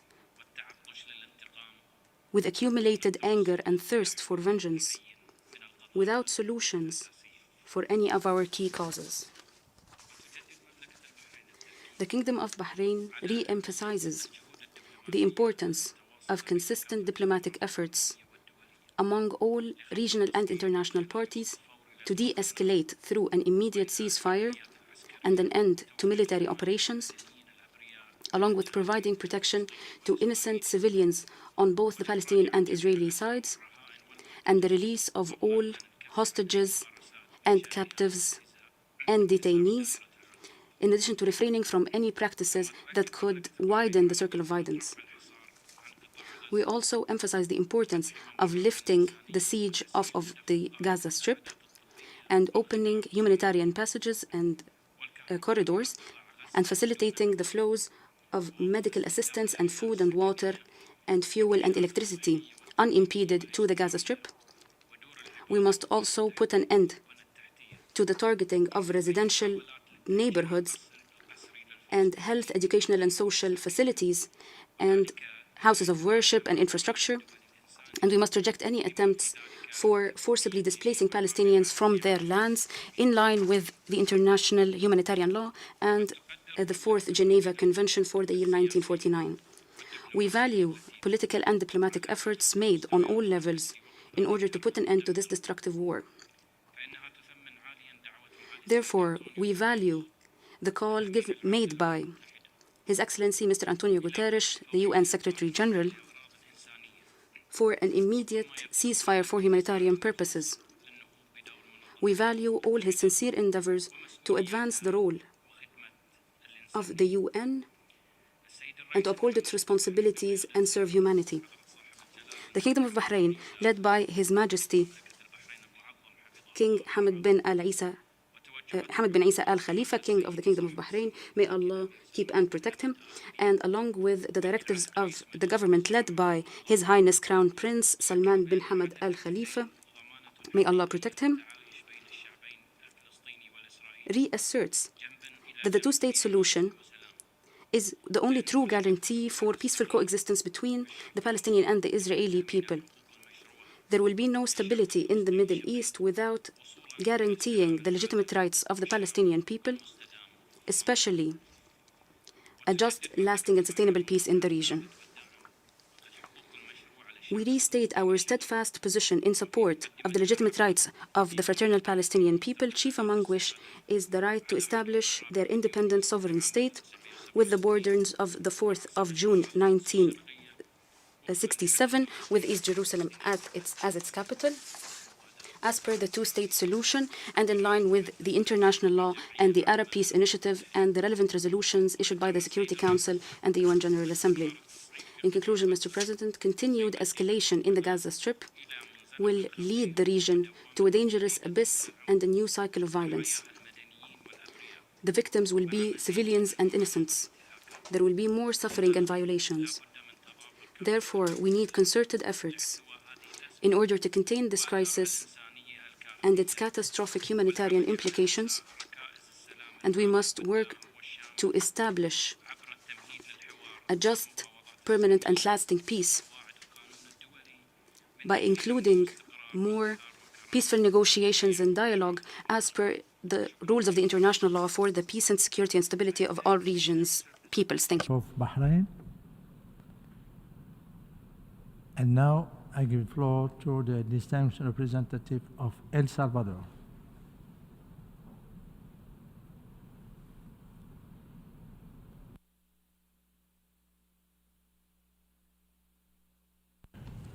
Gracias. Thank you, Mr. President.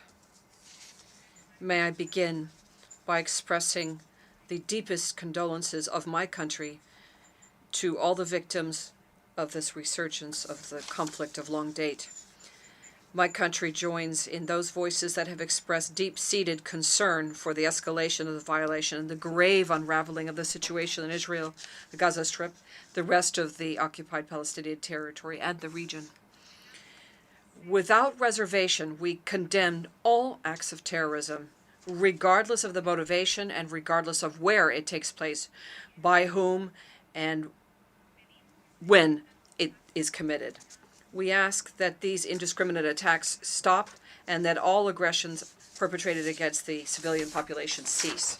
We also express our deep-seated concern for the disastrous humanitarian situation in the Gaza Strip and the repercussions for the civilian population. We recall with heavy hearts that boys and girls are half of the population in Gaza, and they have lived their entire lives in a zone under constant conflict and siege. We express our support to the efforts of the Secretary General and for all of his calls in favor of immediate access and without impediments for humanitarian assistance to respond to the needs of the Palestinian civilian people in Gaza. However, we call for concrete measures to be taken to contribute effectively to a cessation of violence in the region and to put a stop to the suffering of the civilian population who are the most affected in this situation. We recognize the leadership efforts and fundamental role played by the group of Arab states to bring about a cessation of hostilities, to guarantee the protection of the civilian population, and to provide humanitarian assistance. Once again, we welcome the adoption of the resolution entitled Protection of Civilians and Fulfillment of Legal and Humanitarian Obligations of Friday, 27 October. We believe that it was a concrete and tangible result yielded by this special emergency session of the United Nations General Assembly. Notwithstanding that, Mr. President, despite the adoption of the resolution at the same time that we met to resume the session, thousands of innocent people, including boys and girls, are losing their lives in Gaza, and many more are also losing their hopes that the violence stop, that the conflict come to an end, and that this organization take measures that would have an impact and put an end to their suffering. The meeting was convened after 6 days having elapsed, during which hundreds of people died in a horrific manner in the attack on the Al-Ali Arab hospital, many of whom were seeking refuge from the constant bombing in Gaza. Today, to date, more than 9,700 people have died, more than 21,000 have been wounded, and more than 1.4 million people have been displaced. These tragic numbers and events have done nothing more than increase with every hour that goes by, exacerbated by the events of recent days around the world. People have been following the development of this conflict with incredulity, frustration, and anguish. Many ask themselves, where is the United Nations? Where are the bodies that were created to protect the rights of thousands of people, especially those groups that are the most vulnerable? The people of the world are looking at this organization that was created to save succeeding generations from the scourge of war, and we must not fail them anymore. Rather than adopt resolutions that are legally binding with concrete mandates to put a stop to the fire, the Security Council has seen itself wrapped up in a vicious cycle of the presentation of resolutions and meetings and vetoes that do nothing more than undermine the little credibility that this body enjoyed before the resurgence of the conflict. Nothing, and I repeat, nothing, justifies the inaction of the United Nations given the human suffering that we have witnessed in recent weeks.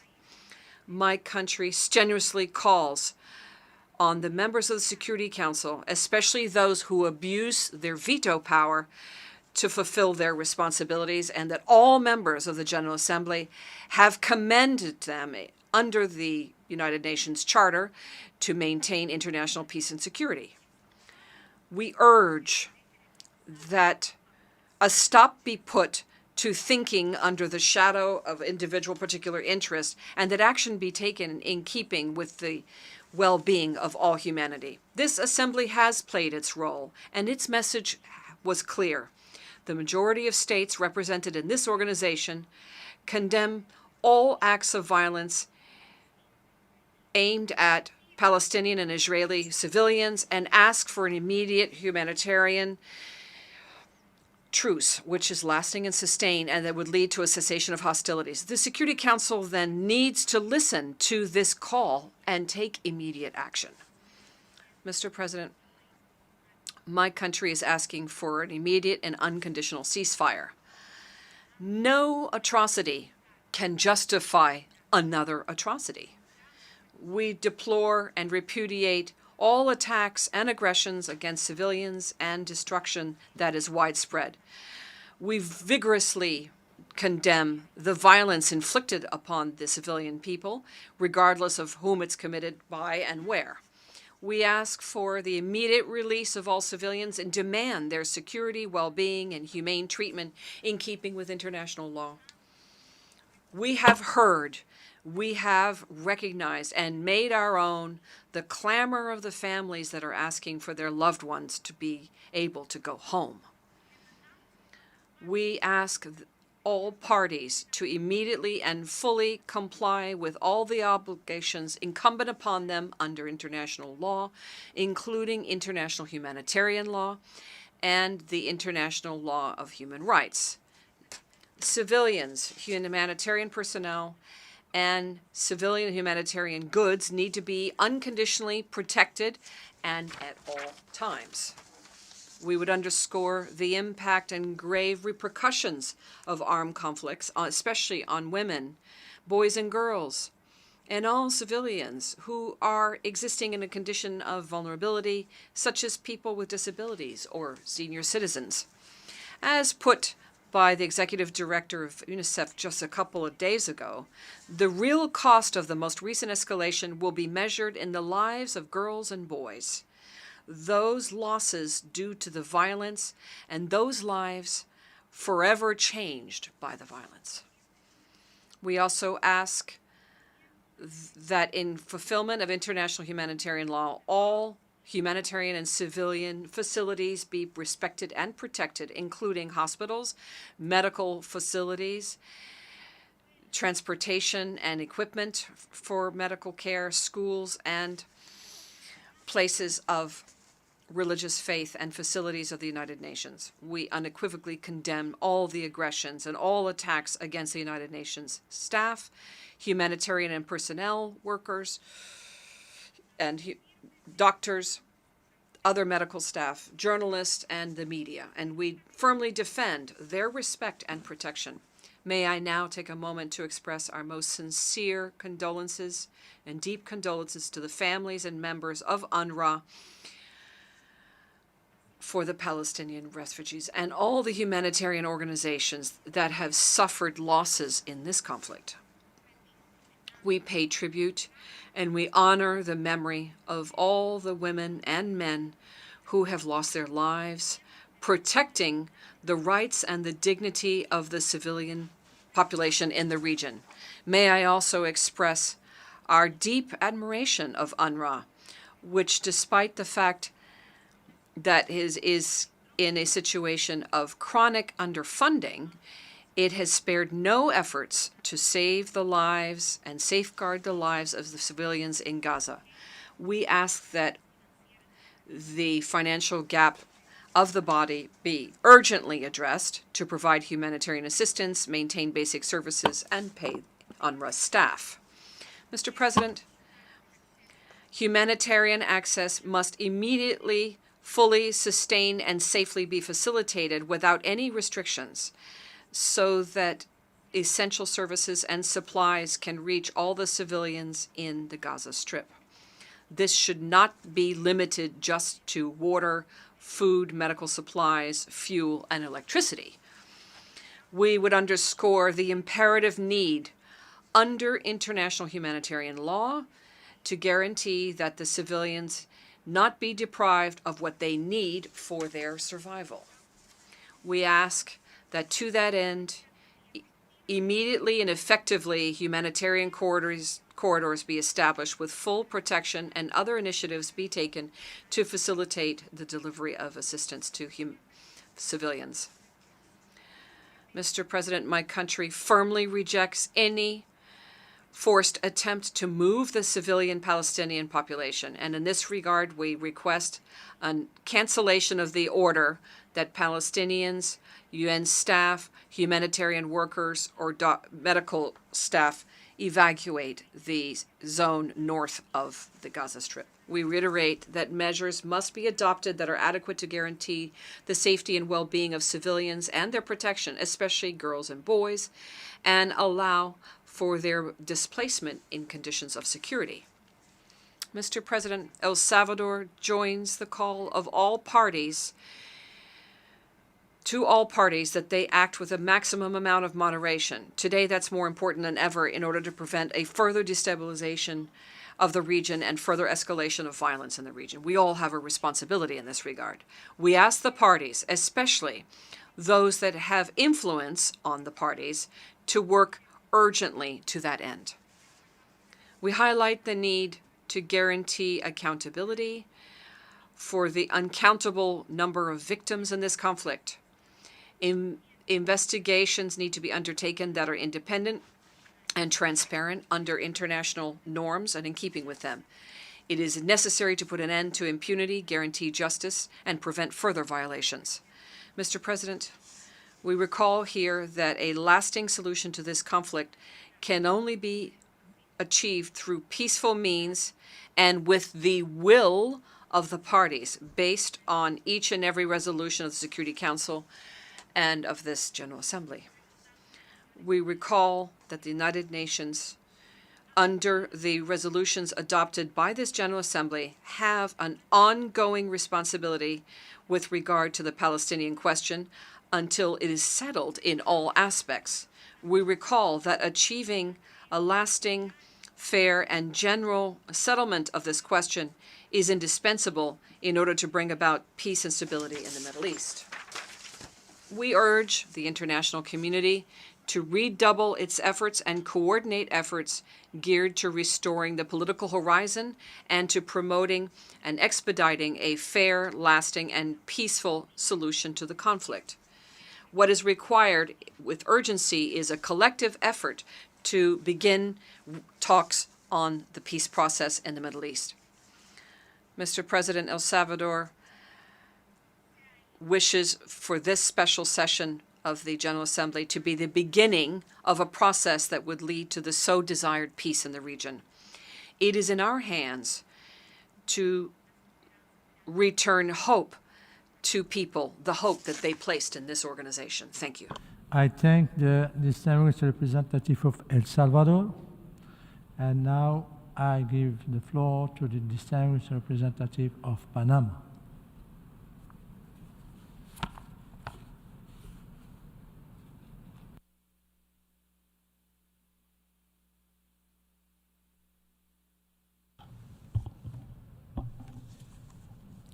Señor Presidente. Mr. President, Panama reiterates its vigorous condemnation of the terrorist attacks and the violence perpetrated by Hamas against Israeli civilians last October. According to international humanitarian law and conventions and the treaties of international law, deeply committed to the protection of and respect of human life, Panama emphatically regrets the resurgence of violence that has led to the loss of lives of thousands of people in a series of violent events that have convulsed the region, such as the attack on the hospital in the north of Gaza, and which, moreover, led to the destruction of both civilian and humanitarian infrastructure that need to be protected by international law and by international humanitarian law by all parties. Given the grave situation in the Middle East, Panama calls for peace and the respect of human rights, with special attention for people who are most vulnerable in the Gaza Strip, life, health, and the well-being of the entire population, with emphasis on women, children, boys and girls, and teenagers, senior citizens, and persons with disabilities needs to be respected and protected.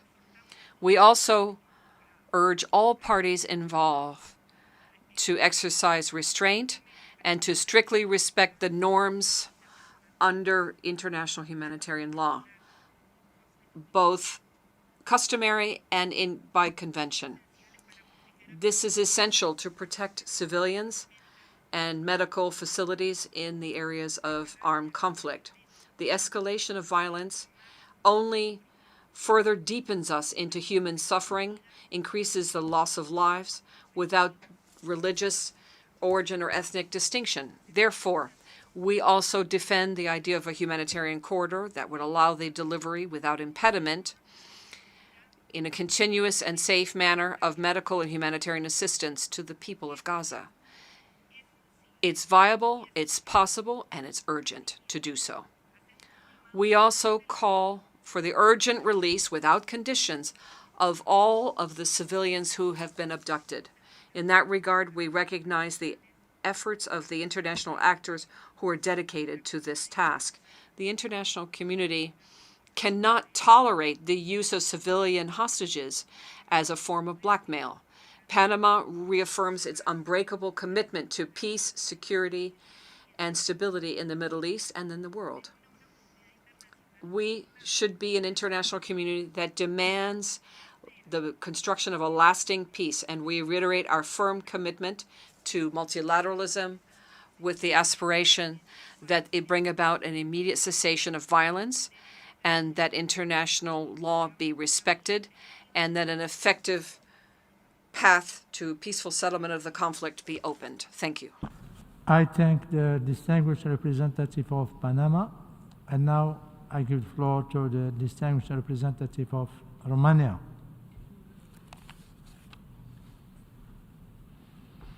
Mr. President, we are faced with a very serious crisis in the Middle East, and it is paramount to address the unfolding humanitarian situation, to save lives, and to facilitate solutions to avoid regional escalation. At the 10th General Assembly Emergency Special Session, we meet to defend the principles and norms of the UN Charter and to reaffirm that there is no justification for terrorism anywhere and anytime, nor for loss of lives of any kind. Romania condemns in the strongest possible terms the indiscriminate and atrocious terrorist attacks committed by Hamas across Israel, starting with October 7th, 2023. Each country has the right to defend itself and its citizens against terrorism, Israel included, in line with international law. We are profoundly shocked by the large amount of lost lives of Israeli and Palestinian alike, and our thoughts are with all the innocent victims of the conflict. Romania is one of the countries that mourns the loss of 5 dual nationals. All hostages held by Hamas must be immediately released. We acknowledge the work undertaken by international partners in releasing them. As one of the countries that has dual nationals held hostage, we hope the work in releasing them will continue. Hamas does not represent the Palestinian people. On the contrary, it acts against their aspirations by harming the Palestinian cause and the prospects of the two-state solution. My delegation reiterates the call to make a clear distinction between the justified and legitimate Palestinian expectations and demarches, which should be only addressed as part of a political process, and the terrorist attacks of Hamas, which are harming, in the end, Palestinian lives and the Palestinian future. Mr. President, at this stage of the conflict, it is important to reaffirm the respect of international law and the universal principles of international humanitarian law, particularly the Geneva Conventions. The protection of civilians, especially children, must be ensured at all times by all. While we welcome the humanitarian trucks that crossed Rafah last weekend and in the following days, we should be firm and united in upholding unhindered humanitarian assistance to Gaza. These measures are necessary, including humanitarian pauses, so as to allow the full, rapid, safe, and unhindered humanitarian access consistent with international humanitarian law for United Nations humanitarian agencies and their implementing partners to act swiftly. All civilians should be protected at all times. As you know, the European Union and its member states will continue their efforts to assist EU citizens in the region. From a national point of view, this also includes their evacuation upon request. The conflict in Gaza not only destroys the future of Israelis and Palestinians, but it has also an immense potential to sparkle hate speech around the world. The rise of anti-Semitism, of anti-Palestinian or Islamophobic speech in the world is of great concern. It is the moment to act again and speak out against hatred. We are convinced that the most durable solutions to such complex situations are only those emerging and endorsed by all the legitimate parties involved. And therefore, Romania has abstained at the vote on the draft resolution. Mr. President, for too long, there is a lack of meaningful progress of the Middle East peace process. Many windows of opportunity have been lost, and in the end, civilians pay the price. However, we cannot give up peace. The two-state solution remains indispensable and the only option available for a lasting resolution to the Palestinian-Israeli conflict. The two-state solution remains also indispensable for bringing just and lasting peace in the Middle East based on international law and relevant UN Security Council resolutions. The two-state solution will prevent the spillover of the conflict and stop other actors in fueling it. My delegation stands ready to engage for mediation efforts as part of the joint international responsibility to maintain peace and security. Thank you, Mr. President. I thank the distinguished representative of Romania, and now I give the floor to the distinguished representative of Barbados.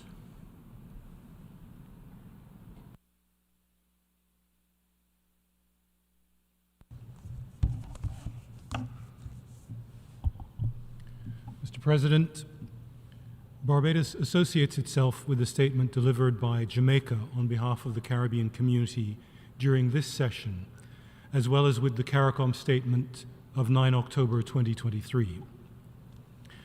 Barbados condemns the heinous terrorist attacks perpetrated on Israel on October 7, 2023, which caused over 1,000 to lose their lives and hundreds to be taken hostage, including women and children.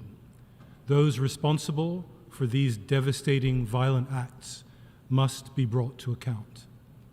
We express our alarm at the deteriorating situation in the Middle East and our deep concern for the safety and security of the people of Israel and Palestine. The conflict between Israel and Hamas in Gaza threatens to spill over to the entire Middle East, with catastrophic results for the people of that region, for global peace, and for the already fragile multilateral order. If this conflict continues unabated, it will also have devastating impacts on vulnerable populations everywhere.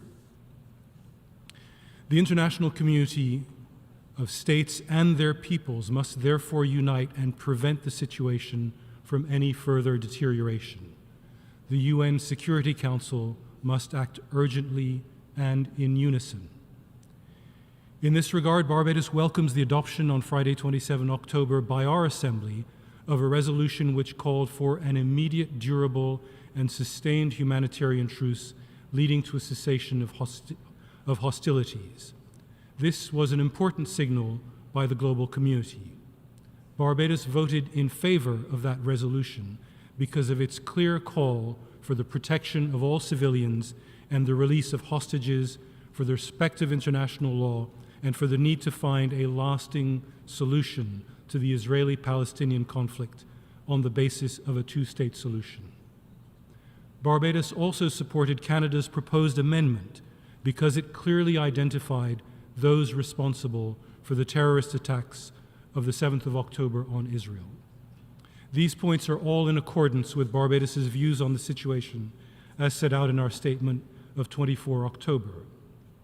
Mr. President, an immediate humanitarian ceasefire, as called for by many and by the UN Secretary General, is now essential in order to ensure the protection of the lives and well-being of the innocent civilians of Israel and Gaza.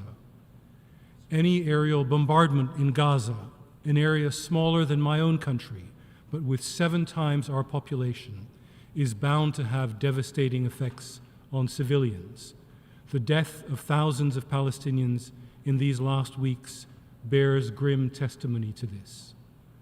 Barbados further calls for the immediate unconditional release of all hostages and the provision of humanitarian assistance in all its dimensions to the people of Gaza. I also wish to express Barbados's support and appreciation for the remarkable work and terrible sacrifices of the UN staff on the ground. We commend the Secretary General and his teams for their effort to provide relief and to find a path to peace. Since joining the United Nations upon our independence in 1966, Barbados has always supported a two-state solution, recognizing the rights of the people of both Israel and Palestine to their own state. The international community must now urgently agree and take action to ensure that the Palestinian people can exercise their right to self-determination in an independent, internationally recognized state in accordance with international law. A sustainable peace must be the world's singular focus, and it is only with dialogue that this can be achieved. I thank you.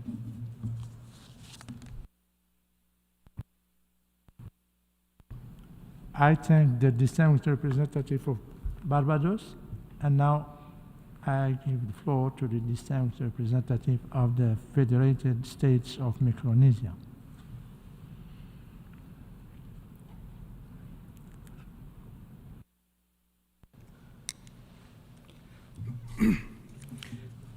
Thank you, Mr. President.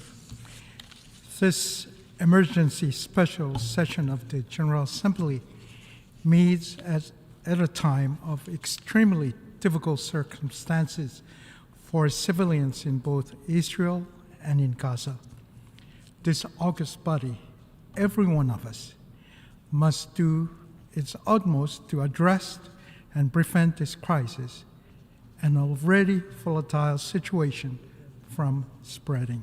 Mr. President, now more than ever, it is important for this General Assembly to stand against the terror of Hamas and condemn unequivocally the abhorrent and despicable acts of October 7th against civilians and the State of Israel. Many of the victims were women, children, and the elderly. The heinous and brutal acts of Hamas and any other terrorist groups deserves this Assembly's condemnation and should never be tolerated. Terrorist attacks anywhere on anyone should not be condoned and are not justifiable.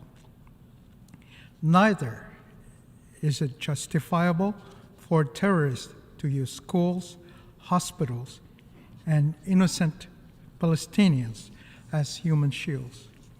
Micronesia stands with any state to defend itself from terrorist acts, and we support Israel's right to defend its territory and its people.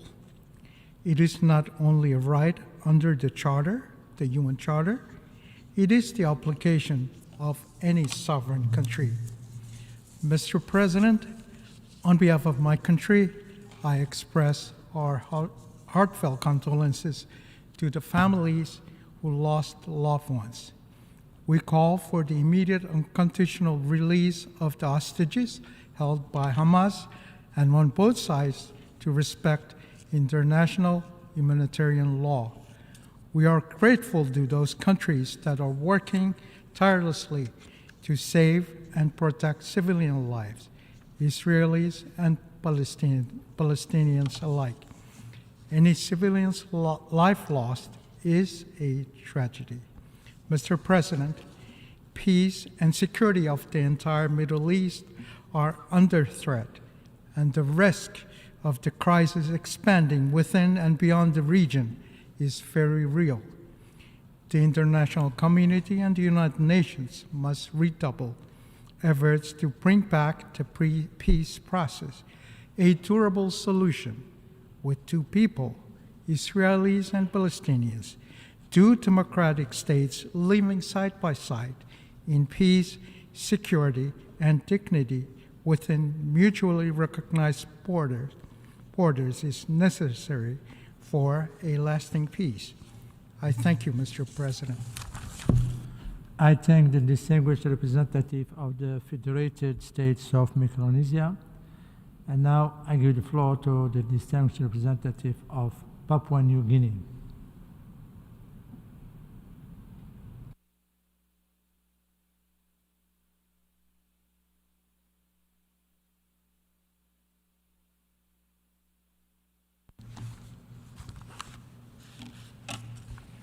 Mr. President, thank you for your stewardship of this emergency special session. Papua New Guinea is seriously concerned about the unfolding situation in Israel and Palestine following the heinous terrorist attack by Hamas on Israel on 7 October 2023. We offer our sincere condolences and sympathies to all victims of the conflict, both in Israel and Palestine, and to those UN staff who have tragically lost their lives in the line of selfless duty. Mr. President, my delegation condemns in the strongest possible terms the barbaric, depraved, and murderous Hamas and Palestinian Islamic Jihad terrorist attack on Israel, and particularly against innocent civilians of Israel and other countries. Such heinous act must never be condoned by anyone. This is why we also supported the Canadian draft amendment on Resolution A/ES 10/L.26, which in our view is important. The kidnapping and taking of hostages of Israeli and other countries' citizens, predominantly civilians, including children, the elderly, and women, by Hamas and the Palestinian Islamic Jihad terrorists, is also condemned in the strongest possible terms by my delegation. This is against international humanitarian law, and we call for the perpetrators to be held accountable. Papua New Guinea also joins other countries in calling for the urgent release of all hostages held by Hamas and without any preconditions. We welcome the release of those who have been released thus far and urge for the rest held against their will to be freed from abduction and captivity. All lives matter, and all measures are needed to protect civilians and their assets by the conflicting parties. We call on Hamas to not use civilians as human shield. Mr. President, acts of such heinous nature perpetrated by Hamas and such other groups, including Hezbollah, must be designated by the Security Council as terrorist groups that deserve to be dealt with in a similar manner as Al-Qaeda and ISIS.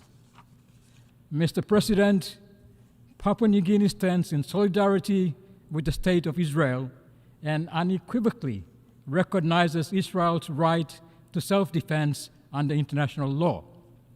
In the exercise of the right to self-defense, we also recognize the importance of proportionality and distinction as provided for under international humanitarian law. Papua New Guinea also strongly supports Israel's rightful existence as a nation and strongly condemns parties, including terrorists and terrorist organizations who are opposed to Israel's statehood.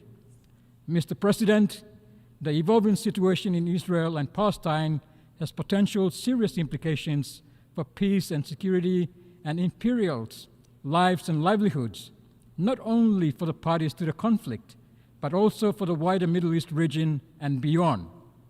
The international community must work with all concerned parties in good faith and mutual respect to urgently de-escalate the situation and restore peace and security in the affected areas.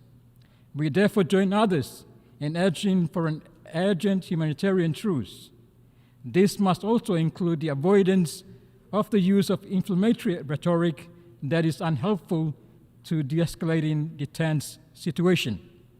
In this spirit, we appreciate various international and regional efforts underway to de-escalate the situation between Israel and Palestine. Such efforts deserve the international community's support.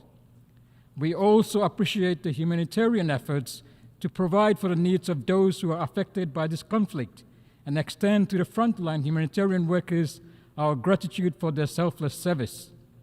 We also call for the protection of all humanitarian workers and for the parties in the conflict to ensure their safety and security. Mr. President, this current conflict once again brings to the fore the critical importance and urgency for restarting efforts for the two-state solution.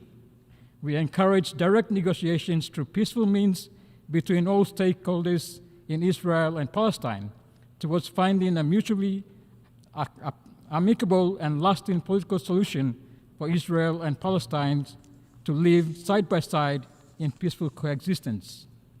Finally, Mr. President, we are also concerned with the paralysis in the Security Council to appropriately consider all relevant issues in good faith and to urgently address the worsening situation as seen in the recent series of failed draft Security Council resolutions on this serious, increasing concern for peace and security and the well-being of all parties to the conflict. The Council must do better in the courage of its mandate, a mandate that is representative of all humanity, not just merely representing that of a Council member's parochial interests alone. Thank you. I thank the distinguished representative of Papua New Guinea, and I give the floor now to the distinguished representative of Tonga.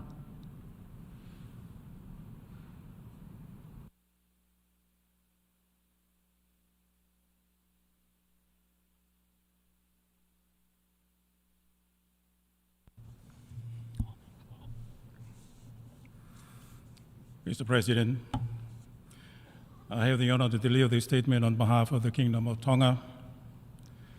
Tonga condemns the horrific terrorist attacks by Hamas against the State of Israel on the 7th of October 2023, which resulted in the slaughter of civilians. Tonga condemns further the kidnapping of civilians during that attack and who continue to be held captive as hostages. Tonga stands in solidarity with those who call for their immediate and unconditional release.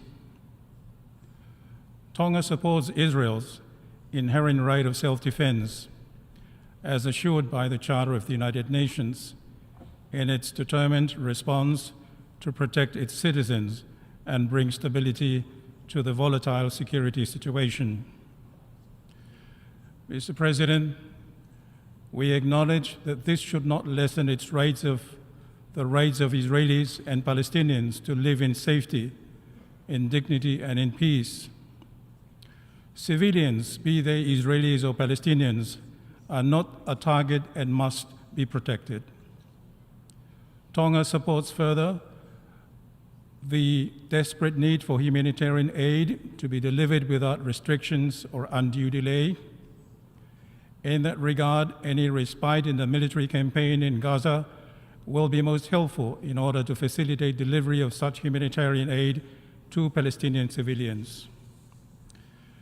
Mr. President, as we continue our prayers for those who mourn the loss of loved ones, those who have survived, and those who are living now in uncertain fear and pain, the Kingdom of Tonga remains steadfast in its call for a peaceful coexistence between Israelis and Palestinians. I thank you. I thank the distinguished representative of Tonga, and now I give the floor to the distinguished representative of San Marino.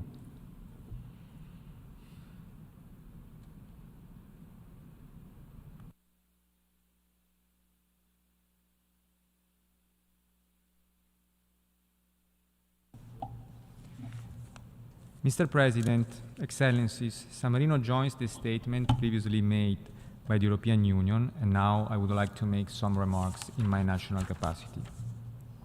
The current crisis in the Middle East has brought profound suffering, pain, and destruction on both Israeli and Palestinian sides. This crisis demands a prompt and strong response by the international community. Our thoughts today are with all the innocent victims, Israelis, Palestinians, citizens from many other countries, as well as staff members of the United Nations and other humanitarian organizations. San Marino condemns the horrendous terror attacks launched by Hamas on 7 October 2023, the killing of innocent civilians, the holding of hostages, and the continued indiscriminate missile attacks on Israel. The perpetrators of these crime atrocities must be brought to justice. We call for the immediate and unconditional release of all hostages without preconditions.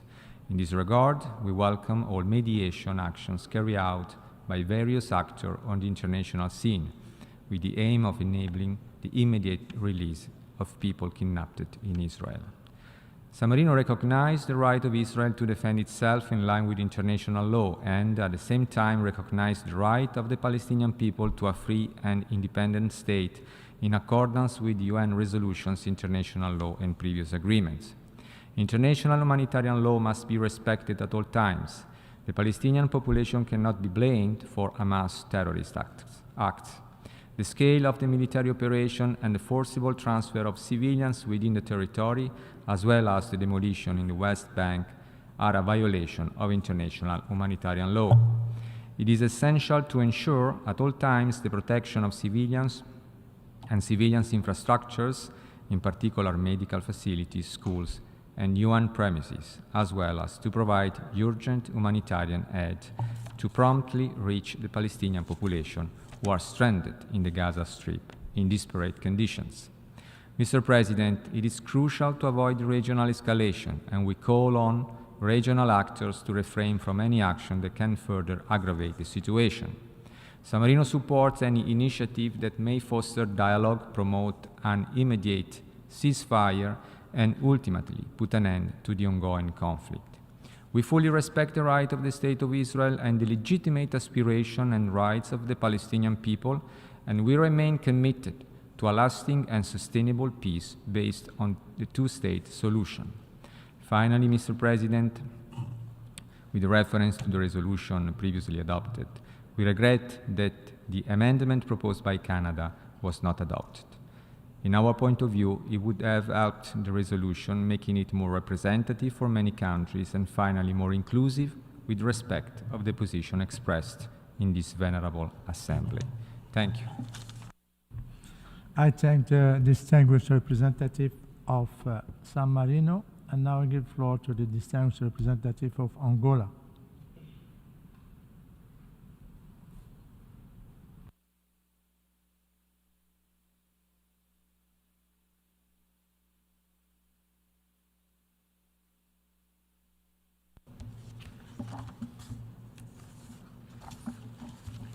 Thank you, Chair. Excellencies, the resumption of the 10th Emergency Special Session of the General Assembly on illegal Israeli actions in occupied East Jerusalem and the rest of the Occupied Palestinian Territory comes at a very challenging time and under painful humanitarian circumstances.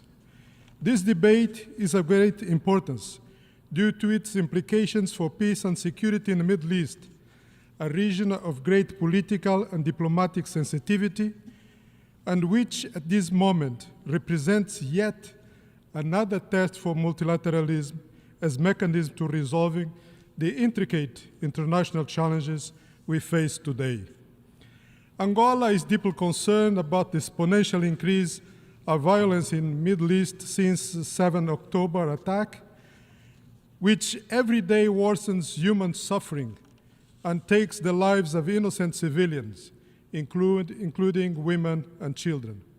We condemn terrorism in all its forms and manifestations, regardless of their motivations or actors. Likewise, we are also alarmed by the likelihood of the Gaza crisis spilling over and turning into a regional conflict with dangerous implications for international peace and stability. The international community must mitigate such risks by urging all parties to exercise restraint, de-escalate, and respect the norms of international law. The only viable way to achieve durable peace is through dialogue and peaceful settlement of disputes. In this context, we support the UN General Assembly resolution that, among other key messages, calls for an immediate, durable, and sustainable humanitarian truce leading to a cessation of hostilities and the immediate and unconditional release of all civilian hostages, as well as demands the immediate, continuous, sufficient, and unhindered provision of essential goods and services to civilians through the Gaza Strip under the international humanitarian law, and reaffirms that a just and lasting solution to the Israeli-Palestinian conflict can only be achieved by peaceful means, based on the relevant United Nations resolutions and in accordance with international law and on the basis of the two-state solution. We commend the humanitarian work being done by the UN personnel under very difficult and challenging conditions to save lives, which is an expression of their unwavering commitment to the values of human dignity and international solidarity. We mourn those who died victim of this conflict and express our heartfelt condolences to the bereaved families in Israel, the Gaza Strip, and beyond.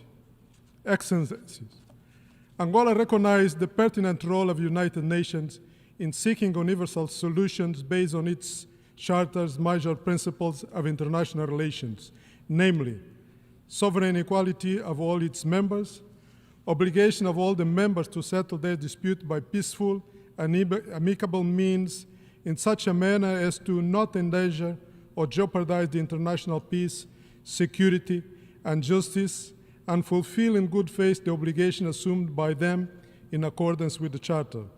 Tolerance and peaceful coexistence among nations.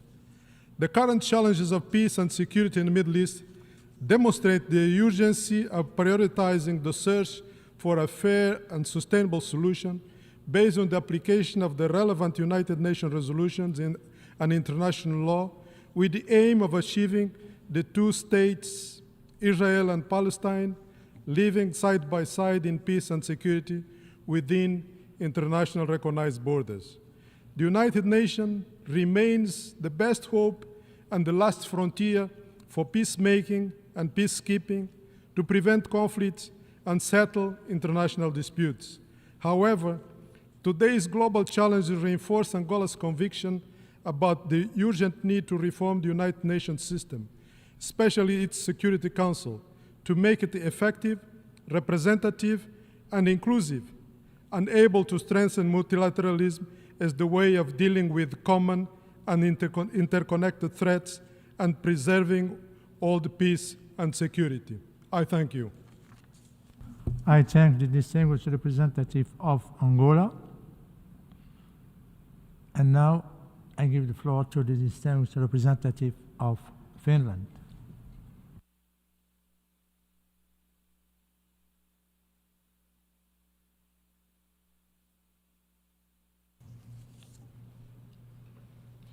Mr. President, Finland aligns itself with the statement of the European Union. We have condemned the cowardly terrorist attack by Hamas against civilians in Israel in the strongest terms.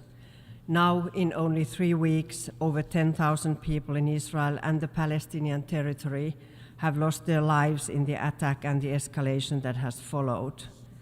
We are deeply saddened by all this human suffering. Civilians, including women, children, the elderly, have once again paid the highest price. We stress that international humanitarian law must always be respected by all parties to a conflict, and all civilians must be protected in all situations. Security belongs to all. Finland recognizes the right of Israel to protect its civilian population, but we strongly underline that military operations must be proportionate and in line with international humanitarian law. All possible measures to spare civilian lives must be taken in all situations. We call for the immediate and unconditional release of the hostages held in Gaza and commend the role that the UN, Egypt, Qatar, and other countries in the region have once again played. We supported the Canadian amendment to the resolution presented on Friday. The amendment would have been important and truthful in clearly mentioning the responsibility of Hamas, which is a terrorist organization. Because the amendment was not adopted, we unfortunately had to abstain on the resolution, despite agreeing with most of its highly relevant and carefully formulated content. We thank the Arab group for all their work in building consensus on this extremely important and urgent issue. We urge the Security Council to assume its responsibility under the Charter and adopt a resolution as soon as possible. The already catastrophic situation is deteriorating as we speak. Mr. President, the humanitarian situation in Gaza is indeed catastrophic. International humanitarian law protects objects indispensable to the survival of the civilian population, such as food, water, medical supplies, shelter, as well as electricity and fuel. The civilian population of Gaza, including the children and women, of whom 50,000 are estimated to be pregnant, is in desperate need of all this. We call for continued, rapid, safe and unhindered humanitarian access. All necessary means, including humanitarian corridors and pauses for humanitarian needs, must be employed to facilitate the delivery of more aid with utmost urgency.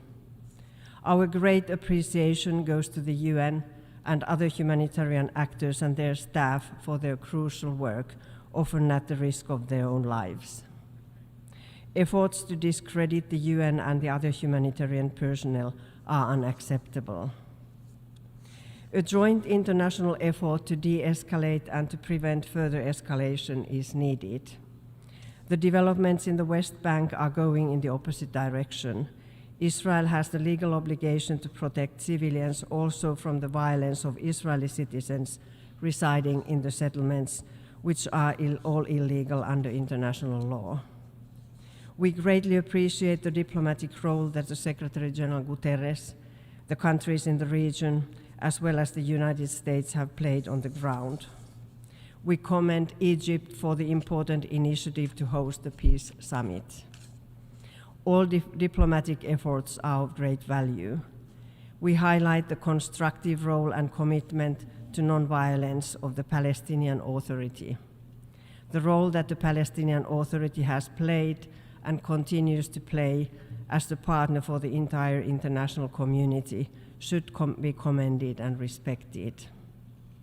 The situation again highlights that the only sustainable way to end the Israeli-Palestinian conflict is a negotiated two-state solution based on the pre-1967 borders. The solution must meet Israeli and Palestinian security needs and Palestinian aspirations for statehood and sovereignty, end the occupation that began in 1967, and resolve all permanent status issues. Gaza and the West Bank must be considered as one entity in order to create a viable Palestinian state. We, as the international community, must bear our responsibility by making the strongest possible push for negotiations as soon as it becomes possible. I thank you. I thank the distinguished representative of Finland. And now we have heard the last speaker in the debate on this item for this meeting. We shall hear the remaining speakers tomorrow at 3 p.m. in this hall. The details of the program will be announced in the Journal of the United Nations. The meeting is adjourned.